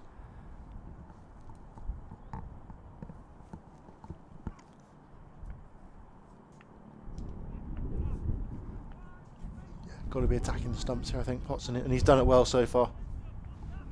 Just if he can get it on the top of off every single time. Someone going to nip away. You've seen the one previously just move away from. A lovely pull shot away. Well in front of square. A pull shot of authority from Hurst. And he'll pick up a boundary. Moves him on to 37 and the score under 132 now for 4. Yeah, lovely shot there from Hurst. Had a few of those now, just dropped a fraction short from Potts. Allows Hurst to open up and spray that one out to the leg side boundary for 4. There's a bit of cloud cover coming in. It's got dark, hasn't it, there? A little bit of cloud. There's plenty of blue sky behind it. No danger of rain, which we thought we might have got a couple of showers today. Potts back on the money.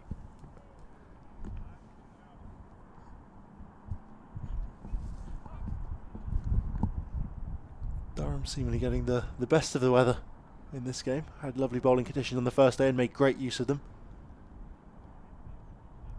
Had Lancashire 6 down at the end of the day. And now with a little bit of cloud coming in. Nothing major, but just a little bit to play on the batters' minds, perhaps. And again, right on the money from Potts, hitting the pitch hard. If there's anybody going to get anything out of this pitch, it'll be Matthew Potts. Gives effort all the time. There's 4 off that over. Potts has 3 for 37 from 12. Lancashire in that over, 132 for 4 with 10 overs remaining in the day's play. Interesting to see if we might see the return of Callum Parkinson at some point. I think you'll see it right now. Following in your footsteps for clairvoyance. Yeah, good work. See him warming up a little bit just off to the side of the pitch.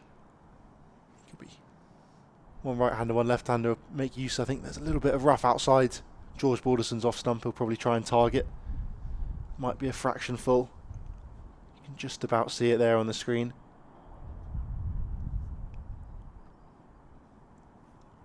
He got one to turn big on the first day. It's a bit more rough noticeable now, isn't there, outside, like you're saying there, outside that off stump. There's a few kind of 1, 2, 3 steps now where when we looked, especially on the morning of day 2, there was kind of just that one step, which was very full. Yeah, too full really. There's a little bit to work with here, and short legs definitely in play. Oh, and he's almost finding the rough there. Yeah, not far off it. Fraction too straight, perhaps. It's quite a long way outside the off stump, but if you can get it out there and it'll grip and turn. The good thing is this could bring both edges into play. If it just slides on, it brings Borthwick into play. If it does grip and finds the inside edge, you have Ackerman in there waiting under the helmet. Mate, if I got 180, I definitely wouldn't be in under the helmet. Go on the physio bench. Get Bedders in there. He's done nothing. He's finding the rough now, Parkinson. You can see he's really targeting that foot mark, that third one. Just be a fraction fuller and maybe a little bit straight. Him catch the edge of that second foot mark is probably where he's aiming. I said to bring both edges into play. That's a bit wide. Great stop there, though, on the outfield from Matt Potts. He's a great athlete, isn't he? Do you know, he's got great hands as well.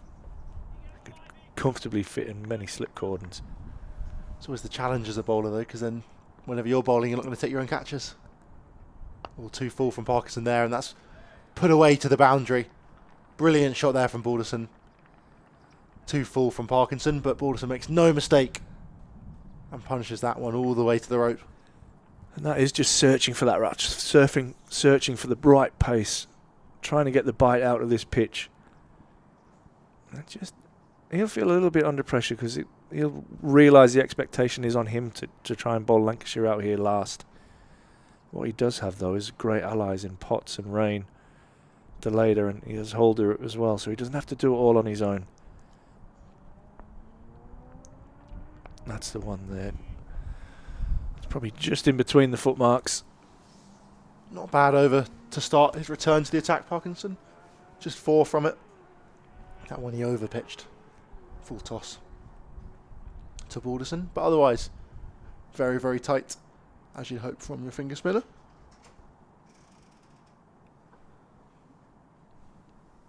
Matt Potts will continue from the Lumley end now. He does keep the one slip. Oh no, 2 slips still. Yeah, Fourth skipper boy joining him. just having a natter. Got a man out on the point boundary as well. Baz the leader, that is, down here. And 2 men out on the leg side, just in case he goes short for a little surprise ball. And then 2 men in front of square on either side of the wicket.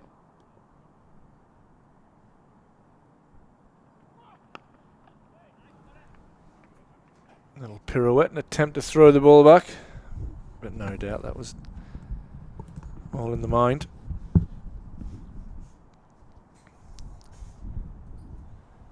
Matthew Potts looking for breakthrough number 5 for Durham.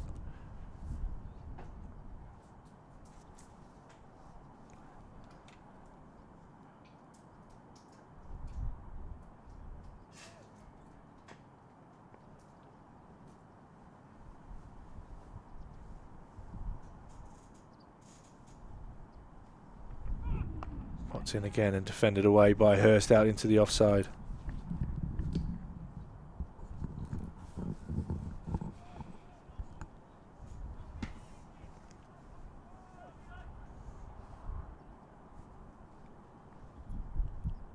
I think there might have been an injury to Tom Banton in that Somerset game. He's come in at number 11. Oh, really? Unsure exactly what that was, but he's been in terrific form. He's rocketed up the run scoring charts as well. I think he's 5th or 6th at the moment. He's had a good few weeks, hasn't he? Yeah, made 132 in the first innings against Surrey. Oh, and a big attempted drive there from Hurst. One disappointed, but Durham won't mind him trying to play. Shot to that one just nipped back in off the seam a little bit from Potts. Getting a thick inside edge.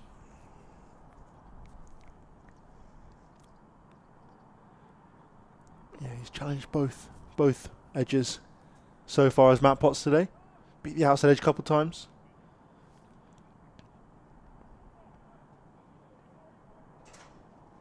Managed to find it a few times as well. All 3 of his wickets caught in the slips. Or 2 in the slips and 1 the keeper, Ollie Robinson.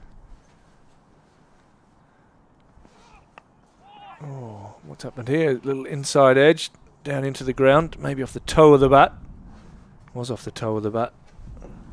Yeah, a very full Yorker from Matt Potts. Really good effort. And Matt Hurst just about jams his bat down in time. He's now inspecting the toe, perhaps. Little chip. But he seems happy to continue with it. And they're having a little word with the umpires now. Potts, Rain, Lees and Beddingham wanders over too. Getting the rings of destiny out. Seeing if they can go for a ball change, a magical ball change that'll help, no doubt, with their hopes for victory. Umpire Gough, Lord of the Rings. Don't know if he's cutting a bit off there. Maybe a bit of the seams come loose. At the end of the day, he's told the boys to get on with it. It's getting gloomy out there. I know I keep saying this, but we have a bit of a tint on our windows. It looks quite dark. I wouldn't be surprised to see the lights come on to finish the day. Although there was plenty of blue sky behind the bank of clouds that we have over us at the moment. Potts a little bit of movement back into Hurst, but a nice straight bat from Hurst on this occasion meets it. Plays it back to Potts. Be desperate for one more tonight, Durham. Put them in a great position for tomorrow. Just the 5 wickets they need from the 100-ish overs. You think you'd be right into that tail. Venkatesh Iyer still to come in. He's still very foreign to these conditions, yet to make a real contribution with the bat to Lancashire. Tom Hartley, who was a bit of a thorn in the side of Durham early on in this match, but he fell early on day 2. Nicely driven, but won't beat mid-off. And another maiden over for Durham, and another maiden over for Potts. He's 13 overs deep, 3 for 37. Is that his 4th maiden? It is indeed his 4th maiden of the afternoon. As Durham go in search of wicket number 5. And really try and break the hearts of Lancashire here tonight, knowing that tomorrow is going to be a massive uphill task. It already is, with them being 4 down, but you have to feel that if there were 5 down, that will make them feel even worse as they go into this evening. Sun just breaking through that bank of clouds, so we might not see the lights. Looks like there's plenty of blue sky behind it as well. Parkinson and Borthwick in discussion. Borthwick's hat, you can see how old that is. The plastic in the brim is breaking through the cloth at the front. He's a traditionalist Scot, likes to go out to toss in a blazer. Oh, pulled away nicely there. And doesn't look like Holder even sees where that one goes, and it flies away to the boundary. Latched onto really nicely, really early from Balderson, and sends it flying over to the rope. Yeah, it was good footwork from the left-hander. Pressed forward and then rocked back and belted a short ball from Parkinson.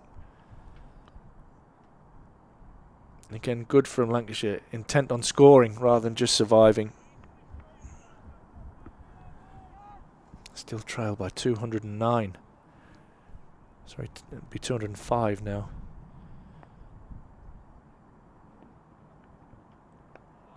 Yeah, attacking the stumps again from Parkinson. Slightly tighter line. Bit fuller too. Matt Potts has a little shine of the ball again. Looking like they're taking really good care of it. Not far away there, Parkinson, from that rough.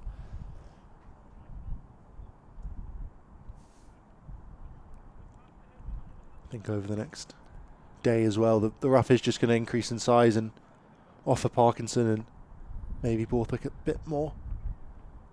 Oh, that's a good one there. That's right in the rough from Parkinson. Really nice. Doesn't quite turn as much as, or turn enough to get back onto the stumps, but he's refining his line right there. It's exactly where he wants to land. 6 out of 6 if he can. Similar again there. Fraction straighter this time, but really challenging here for Balderson. He's played it well so far.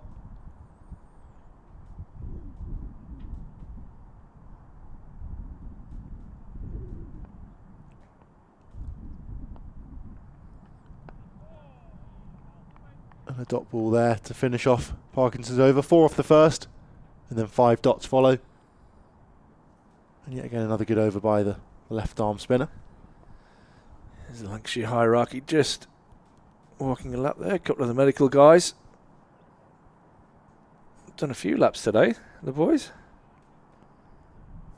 Getting that 10,000 steps in. Yeah, maybe they're on a challenge or something like that, but they've definitely done a few laps. I love the beanie, the big jacket and the shorts combination. Sunny's on the head as well, as the sun really does break through now and the ground is bathed in sunshine. As Matthew Potts is going to continue. 7 overs remaining in the day's play. 140 for 4. Hurst 37 from 70 balls. I think a lot of Lancashire's hopes are going to rely on him again. 90 in that first innings before he's ran out. And it looks like it could be down to him. I think we're going to see some short pitch bowling. But Ackerman's just had a wander down in front of us into a fly slip. Borthwick's going to go onto a similar line. He's totally blocking Colin Ackerman. Ackerman's just got his inside shoulder, to be fair.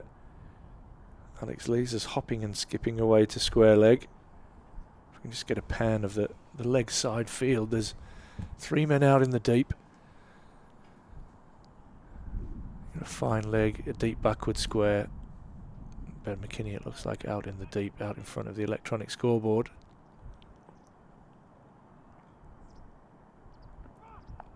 And that is hooked in the air. And he's going to comfortably go down to Callum Parkinson. Doesn't quite get enough of that one, but We do have bright sunshine, and Bruce no doubt has been around and put the lights on anyway, just in case that there is a bank of dark cloud, but probably keeps the light consistent as we move into the closing stages of day 3. back to a more regulation field here for the left-hander, the new batsman. 2 Balderson. slips in place round the wicket. You're trying to keep Balderson. I guess the good thing about that, you bowl short and he gets one, you get him off strike and you get to bowl at the new batsman. Obviously with the risk of maybe taking a wicket as well, but the worst thing really that's going to happen there is that you get to bowl at the new batter. So good tactics from Durham.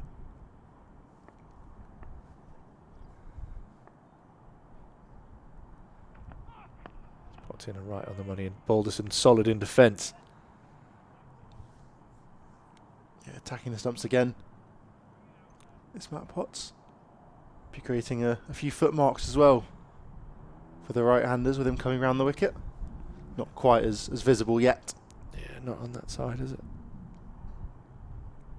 There's been quite a lot of bowling around the wicket, though. It shows what good state this pitch is in, that it hasn't really deteriorated that much at all. Potts attempts the Yorker. Maybe he's been listening to his dad. His dad, Steve, says Matthew bowls a really good Yorker and he doesn't bowl it enough. And maybe he's just had that in the back of his mind there as he's fired that one at Balderson. He's bowled a few today as well, hasn't he? He has. And they've all been pretty good. Hurst just about jamming his bat down on one last over, I think it was. Just about surviving. Never really bowled enough, I don't think, in test matches. Always as good a surprise Yorker, particularly if you've got a bouncer field set. That's what his dad says. That's full and attacking the stumps, and Balderson up to the task there. Great minds, what can I say?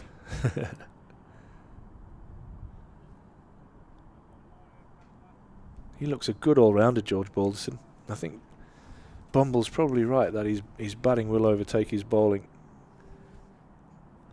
He's a more than handy asset to have for Lancashire. As you can see, deep square leg has now gone out onto the boundary. Now's Matthew Potts to potentially bowl the short ball. And this one is full and allowed through to the keeper.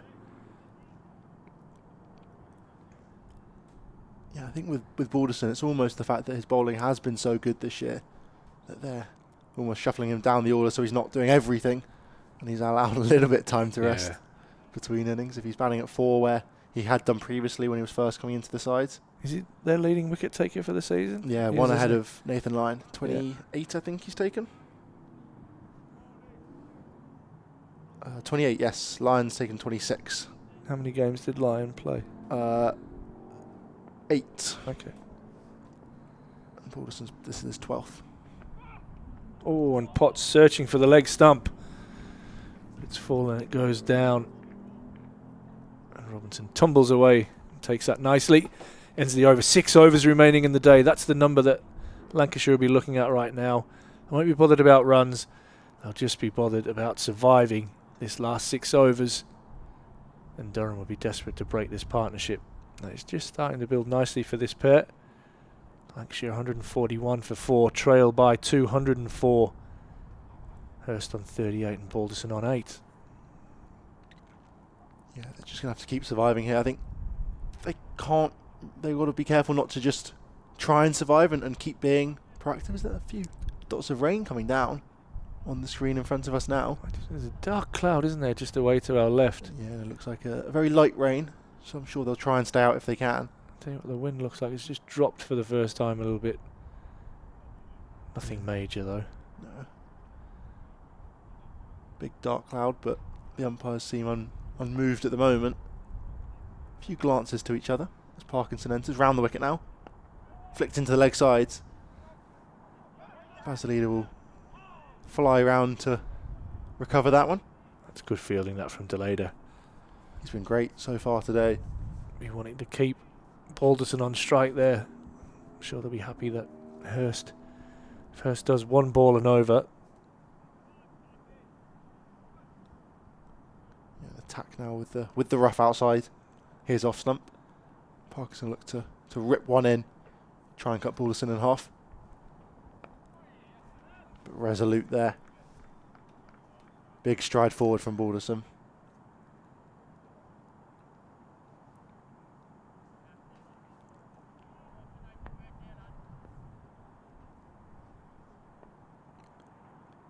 Oh, and that's in the footmarks again there from Parkinson.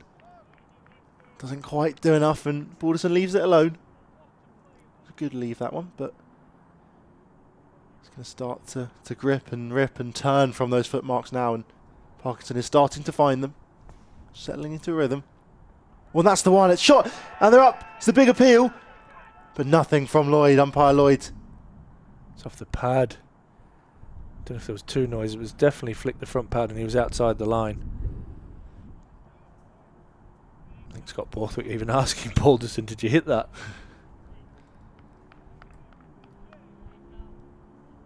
Yeah, back pad maybe as it went through. Good take from Robinson. Yeah, really good. Up to the stumps. Umpire Goff now saying something. A little bit of confusion from Robinson in particular. Maybe something was ahead of the line of the stumps. We've seen a few of those this summer. Fall from Parkinson and down well to stop it off his own bowling. Yeah, still questioning Goff about something.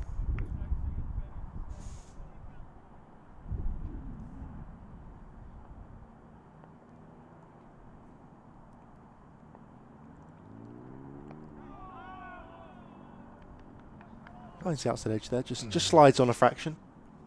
It's actually pretty good for Parkinson. That one has just slid on, showing he can challenge both sides of the bat. Just one from that over off the first. Matt Hurst just into the leg sides. 5 overs to go. Lancashire will be ticking these off one by one.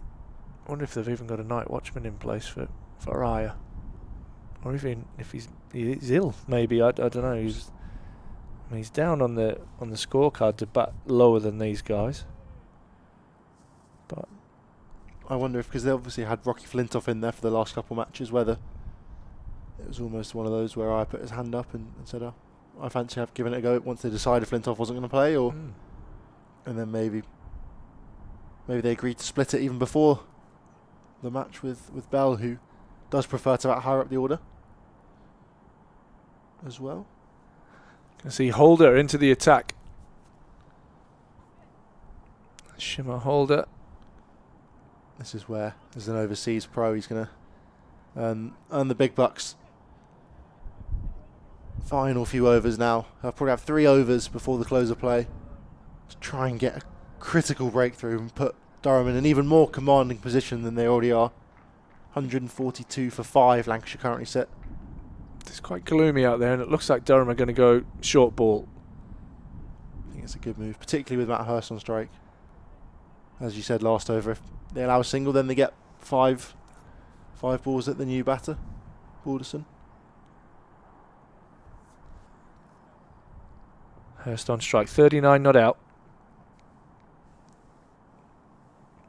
Partnership just 15 at the moment, but just niggling Durham. Durham would be desperate to break this one as well. But That's short, and it looked stiff, and Michael Goff has given that a wide down the leg side. Wayward start there for Holder. He bowled nicely in those first 2 overs, just before the tea break. Oh, William Dobson, you're a hero. So apparently the chat is that he noticed that Ollie Robinson, when he's juggled that, the ball has grazed his helmet, so he's just honestly checking if that needed to have a concussion check. But that is the protocols of the game. But William, thank you very much for that. William Dobson is Durham's scorer. Pulled straight Who's he down got there. for company there? Is it Chris Rimmer he's got for company there in the scorer's room? Gents, nearly the end of day 3. No doubt them lads go to bed tired. They've got to concentrate on every ball. We can drift off a little bit, and we've got Bumble to keep us Entertained. company and alive. But yeah, them lads have got the responsibility of recording every ball.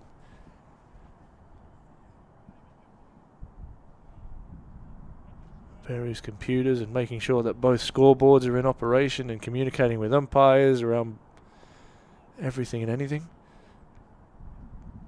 He's a top man, William.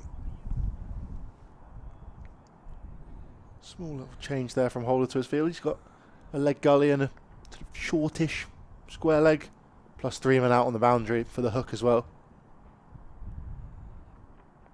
There's a short one. Oh, and it's gone right in the gap between them. And Hurst will just settle for the one as McKinney does the fielding out in the deep. Tell you what could be interesting is how long they allow Durham to bowl this in this light. Whether they deem that that's fair and safe. I think Matthew Hurst might be just mentioning that to umpire Goff. It'll be Balderson on strike now. Sussex have claimed victory as well in their game in Division 2 of the County Championship. See them in Yorkshire flying away at the top. Yeah, it's all down to Middlesex, who are currently 161 for 5. They've got a 230 run lead with a few overs left to play on day 3. Where's that game at? At Lords, Okay. which has been a little bit flat. Doesn't deteriorate there much either, No. does it? So they might struggle perhaps to bowl Gloucester out. They failed to in the first innings. They've 309 declared. With a 9 down, I think, Gloucester. Yes, yeah. Sussex managed to beat Glamorgan comfortably by an innings and 87 in the end. Short one from the holder again, and Balderson just gets inside the line of that one. Michael Goff just checking front line and return crease and everything, making sure everything's above board. Did bowl a back foot no ball earlier in the day. Shamar Holder called by umpire Lloyd at this end, the Finkel end. Colin Ackerman moving from second slip to leg. Where's he going to end up? Let's say leg slip.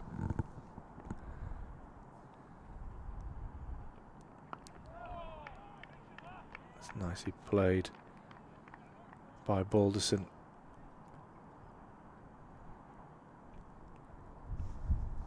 Yeah, he's looked good so far, Balderson. Not offered many chances, or any, I don't think, for that fact. No, not at all. But I think seemingly just dropped anchor. 8 from 31 at the moment. And that's his job, isn't it? Let's be honest, it's time, occupation of the crease. It's like she's still trailing by 200. And that's cut away, and that'll get the lead down under 200 as Potts fires that towards the bowler's end stumps. And Balderson picks up another single. One ball here at Matt Hurst. I think they'll probably go back to the short ball field they had previously. No doubt.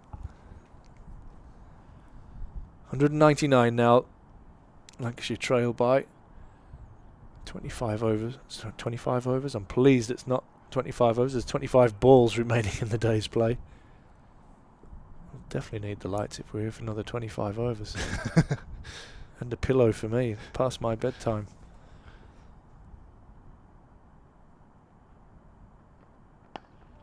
It's nicely driven by Hurst. But can't beat mid-off. Ends the over. 4 overs remaining in the day's play. 146 for 4. Hurst 40. Balderson is on 9. It's good timing. That just taking the little strapline screen away from me with the scores on. Good over that from Holder. His first back in his second spell. Callum Parkinson is going to continue from the Finkel end. It's Durham search for wicket number 5.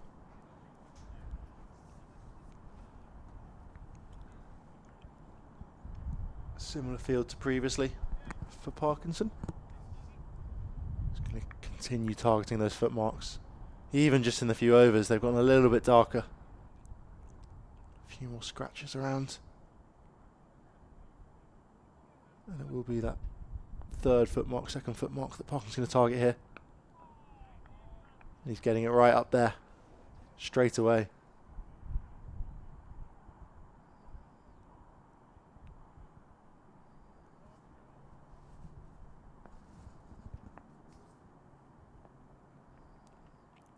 Ooh, bit wide that time and cut away really nicely there from Balderson. Smashes that one through the covers. Just opens up the face, opens up his body. And fires it between point and extra cover. Nicely put away, and that brings up the 150 for Lancashire. All little milestones that can keep ticking off as they look to save this game. Put themselves in a position to stave off relegation.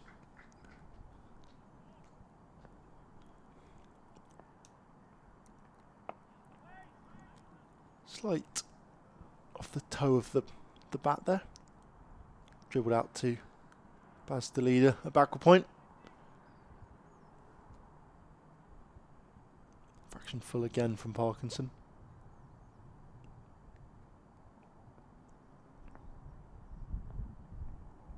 Straight this time, but played nicely by Balderson. I wonder if it's just worth trying a couple around the wicket to the left-hander. And if one does spin, you can maybe bring LBW into play, but you also bring that one that slides across the left-hander. You bring Slip and the keeper into play. Oh, he's desperate to try and find that rough. He's been in and around it most of the time so far. They haven't quite jagged from it yet. That's what we'll be hoping for. Just one to pop.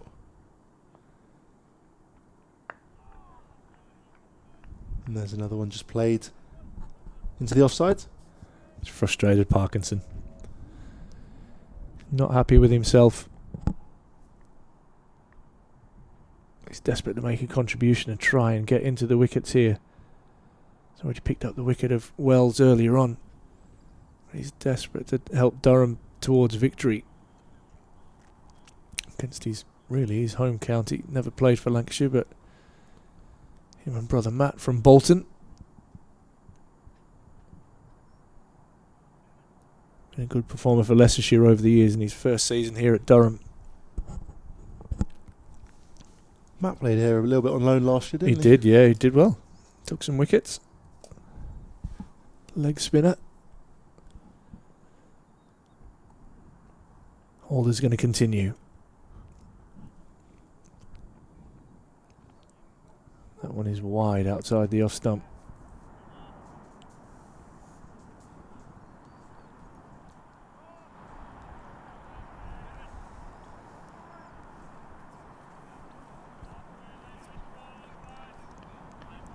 Final 2 and a bit overs now. Yeah, day just working to its conclusion. Day 3. It's been a big day for Durham. Durham's 2 South African batsmen, David Beddingham and Colin Ackerman. And this one is hooked around the corner and beats Alex Lees there, who's at leg gully. And Hurst will pick up another single. Few cries of catch. I think it would have been a spectacular effort if Lees had managed to grab that one. It does. Get a single there, does Matt Hurst. Bringing the left-hander Balderson back on strike now. With both a slip and a leg slip in play now. Nicely played by Balderson.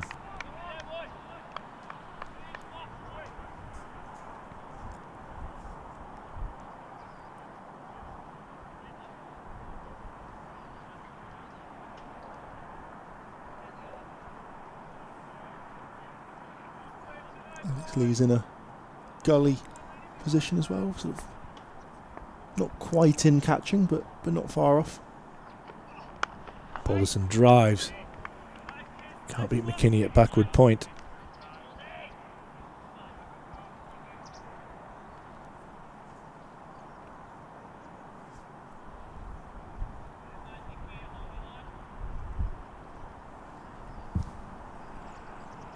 Two balls left in the over, and then 2 overs after that for Lancashire to survive day 3. Try and give themselves the best possible chance of getting a draw out of this game. Defended nicely by Balderson. Wasn't really tidy so far in this innings.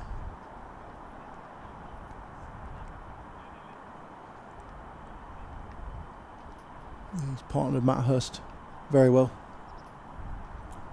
Just playing second fiddle. All his job is really is to support Hurst about as long as he can with the Lancashire keeper. Squaring everybody off, isn't he? Forcing everybody around. Which indicates that this one might be a short one. Balderson more than up to the task as he stands up nice and tall. Nice high elbow, defends well. Ends the over. 2 overs remaining in today's play. Ends over number 49. Lancashire 151 for 4, Hurst 41, Balderson 13. And Lancashire trailing by 194. Importantly with 6 wickets remaining. Final 2 overs, final 10 minutes or so. Parkinson will continue here from the finger end. Looks like he'll bowl around the wicket. No, he's going to go over the wicket. Sorry. To Matt Hurst. Yeah, again using that rough, the footmarks. Short leg in, slip as well. Oh, he finds the rough there, and it just grips and just turns a fraction. Matt Hurst plays it well, head over the ball, keeps it down. But that's the one that Parkinson's been targeting. Just spat slightly from the rough. Oh, and there's an inside edge there. Fraction straighter this time. Doesn't quite give an option for a catch to Ackerman under the helmet. But it's showing signs here. And he will continue. This time to the left-hander, Balderson. Now on strike. Similar fields. Ackerman under the helmet. Borthwick behind square. Into the rough net. Yet again it's turning. Not enough though from outside the off stump, but this is good so far from Parkinson.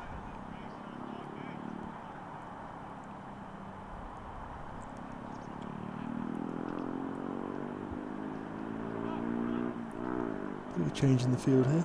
Bringing Holder a bit squarer on the boundary, and a second slip in now. McKinney, I think that is. Next to Scott Borthwick. And yeah, another good ball by Parkinson. Just be ticking the balls off now, Lancashire. Just wanting to get through. 8 balls remaining in the day. Not long for them to go. Into the offside. Now comes Ackerman. Don't mind that.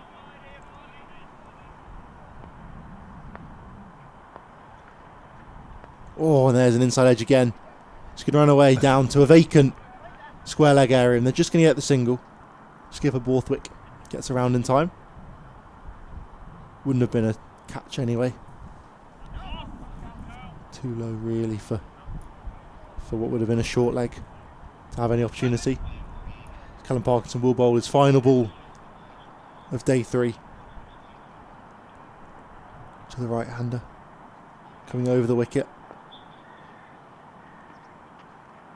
Oh no, it's like tickle off the pad perhaps. It's going to run down very fine there. They get back for just the one. Leg by, yeah. Matt Hurst, I think, happy to keep strike as much as anything for the final over. See off the day's play. Where I think Shamar Holder will continue and bowl his final set of the day. He's bowled well so far. 4 overs for 14. A bit less expensive this time out, but he's challenged the batters so far. Alongside the rest of the seam attack that Durham have had. Matt Potts though, pick of the bowlers, 3 for 14. 3 for 38, sorry, from his 14. Yeah. 4 maidens. He's been class. Another 3 in the first innings as well. So definite short ball policy here. Holder to bowl the last over of the day. And Hurst defends this out into the offside and says, over to you, Mr. Balderson. You can have the rest of this if you don't mind. Collects an easy single, moves on to 44. Sorry, on to 43. 5 balls left in the day. Lancashire trailing by 190. Still with 6 wickets in the bank. I tell you what, you've got to take your hat off to the hearty souls that are still out there watching it, because even just watching it through the windows, I bet it's freezing out there. It's Durham search for wicket number 5. It's a bouncer, and Balderson ducks under that one very, very comfortably. Bygoff says that's 1 for the over.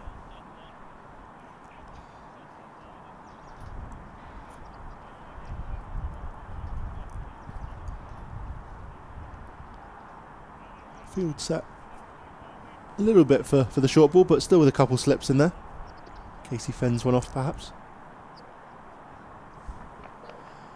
Another one in there short. I think that could be a second. It is. It's going to have to be full now. Just got to attack the stumps here for the final 3 deliveries, sorry, of the day's play. A day that no doubt has been Durham's, and in particular Dave Bellingham. It's been phenomenal. 297 earlier today. On the money there from Holder. Just a couple of balls remaining in the day's play now.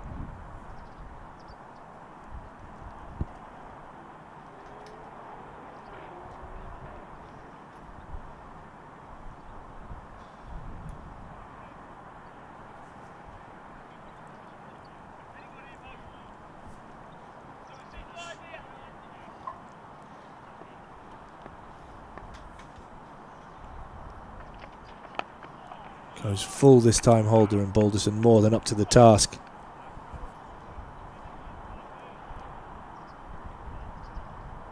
Just the 1 ball remaining now.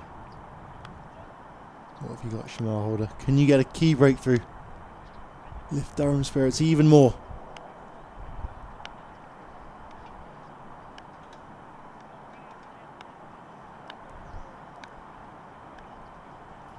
Last ball of the day. Holder round the wicket to Balderson, and he defends comfortably, and that will end day 3. Lancashire won 155 for 4, 51 overs down, so they'll get to bat for about a full session tomorrow before Durham get the new ball, the second new ball. They're still trailed by 190. Matthew Hurst will go to the close of play on 43, not out, and Balderson will go into the close on 14, not out. As you've said there, Matthew Potts, the pick of the bowlers with 3 wickets, and Durham needs 6 wickets tomorrow for victory, and I think Lancashire's goal will be just to try and bat for as long as possible, maybe even try to get into a lead and frustrate Durham and pick up the points with a draw. As the lights go off, the cameras will be just about to go off on a day where David Bellingham broke Durham records with 279, breaking Martin Love's record from 2003. In a partnership with Colin Ackerman, which also broke a record. Partnership was ridiculous. I think it was at 425. Yes, 425. So the partnership for the 5th wicket, as you can see, Vic and the crew sweeping up. Marcus and Ryan will probably hope that the lads will be sweeping up with spikes on, but that is definitely not allowed. We'll leave the night to the crew to get the covers on, and we'll see you back bright and early tomorrow morning with day 4.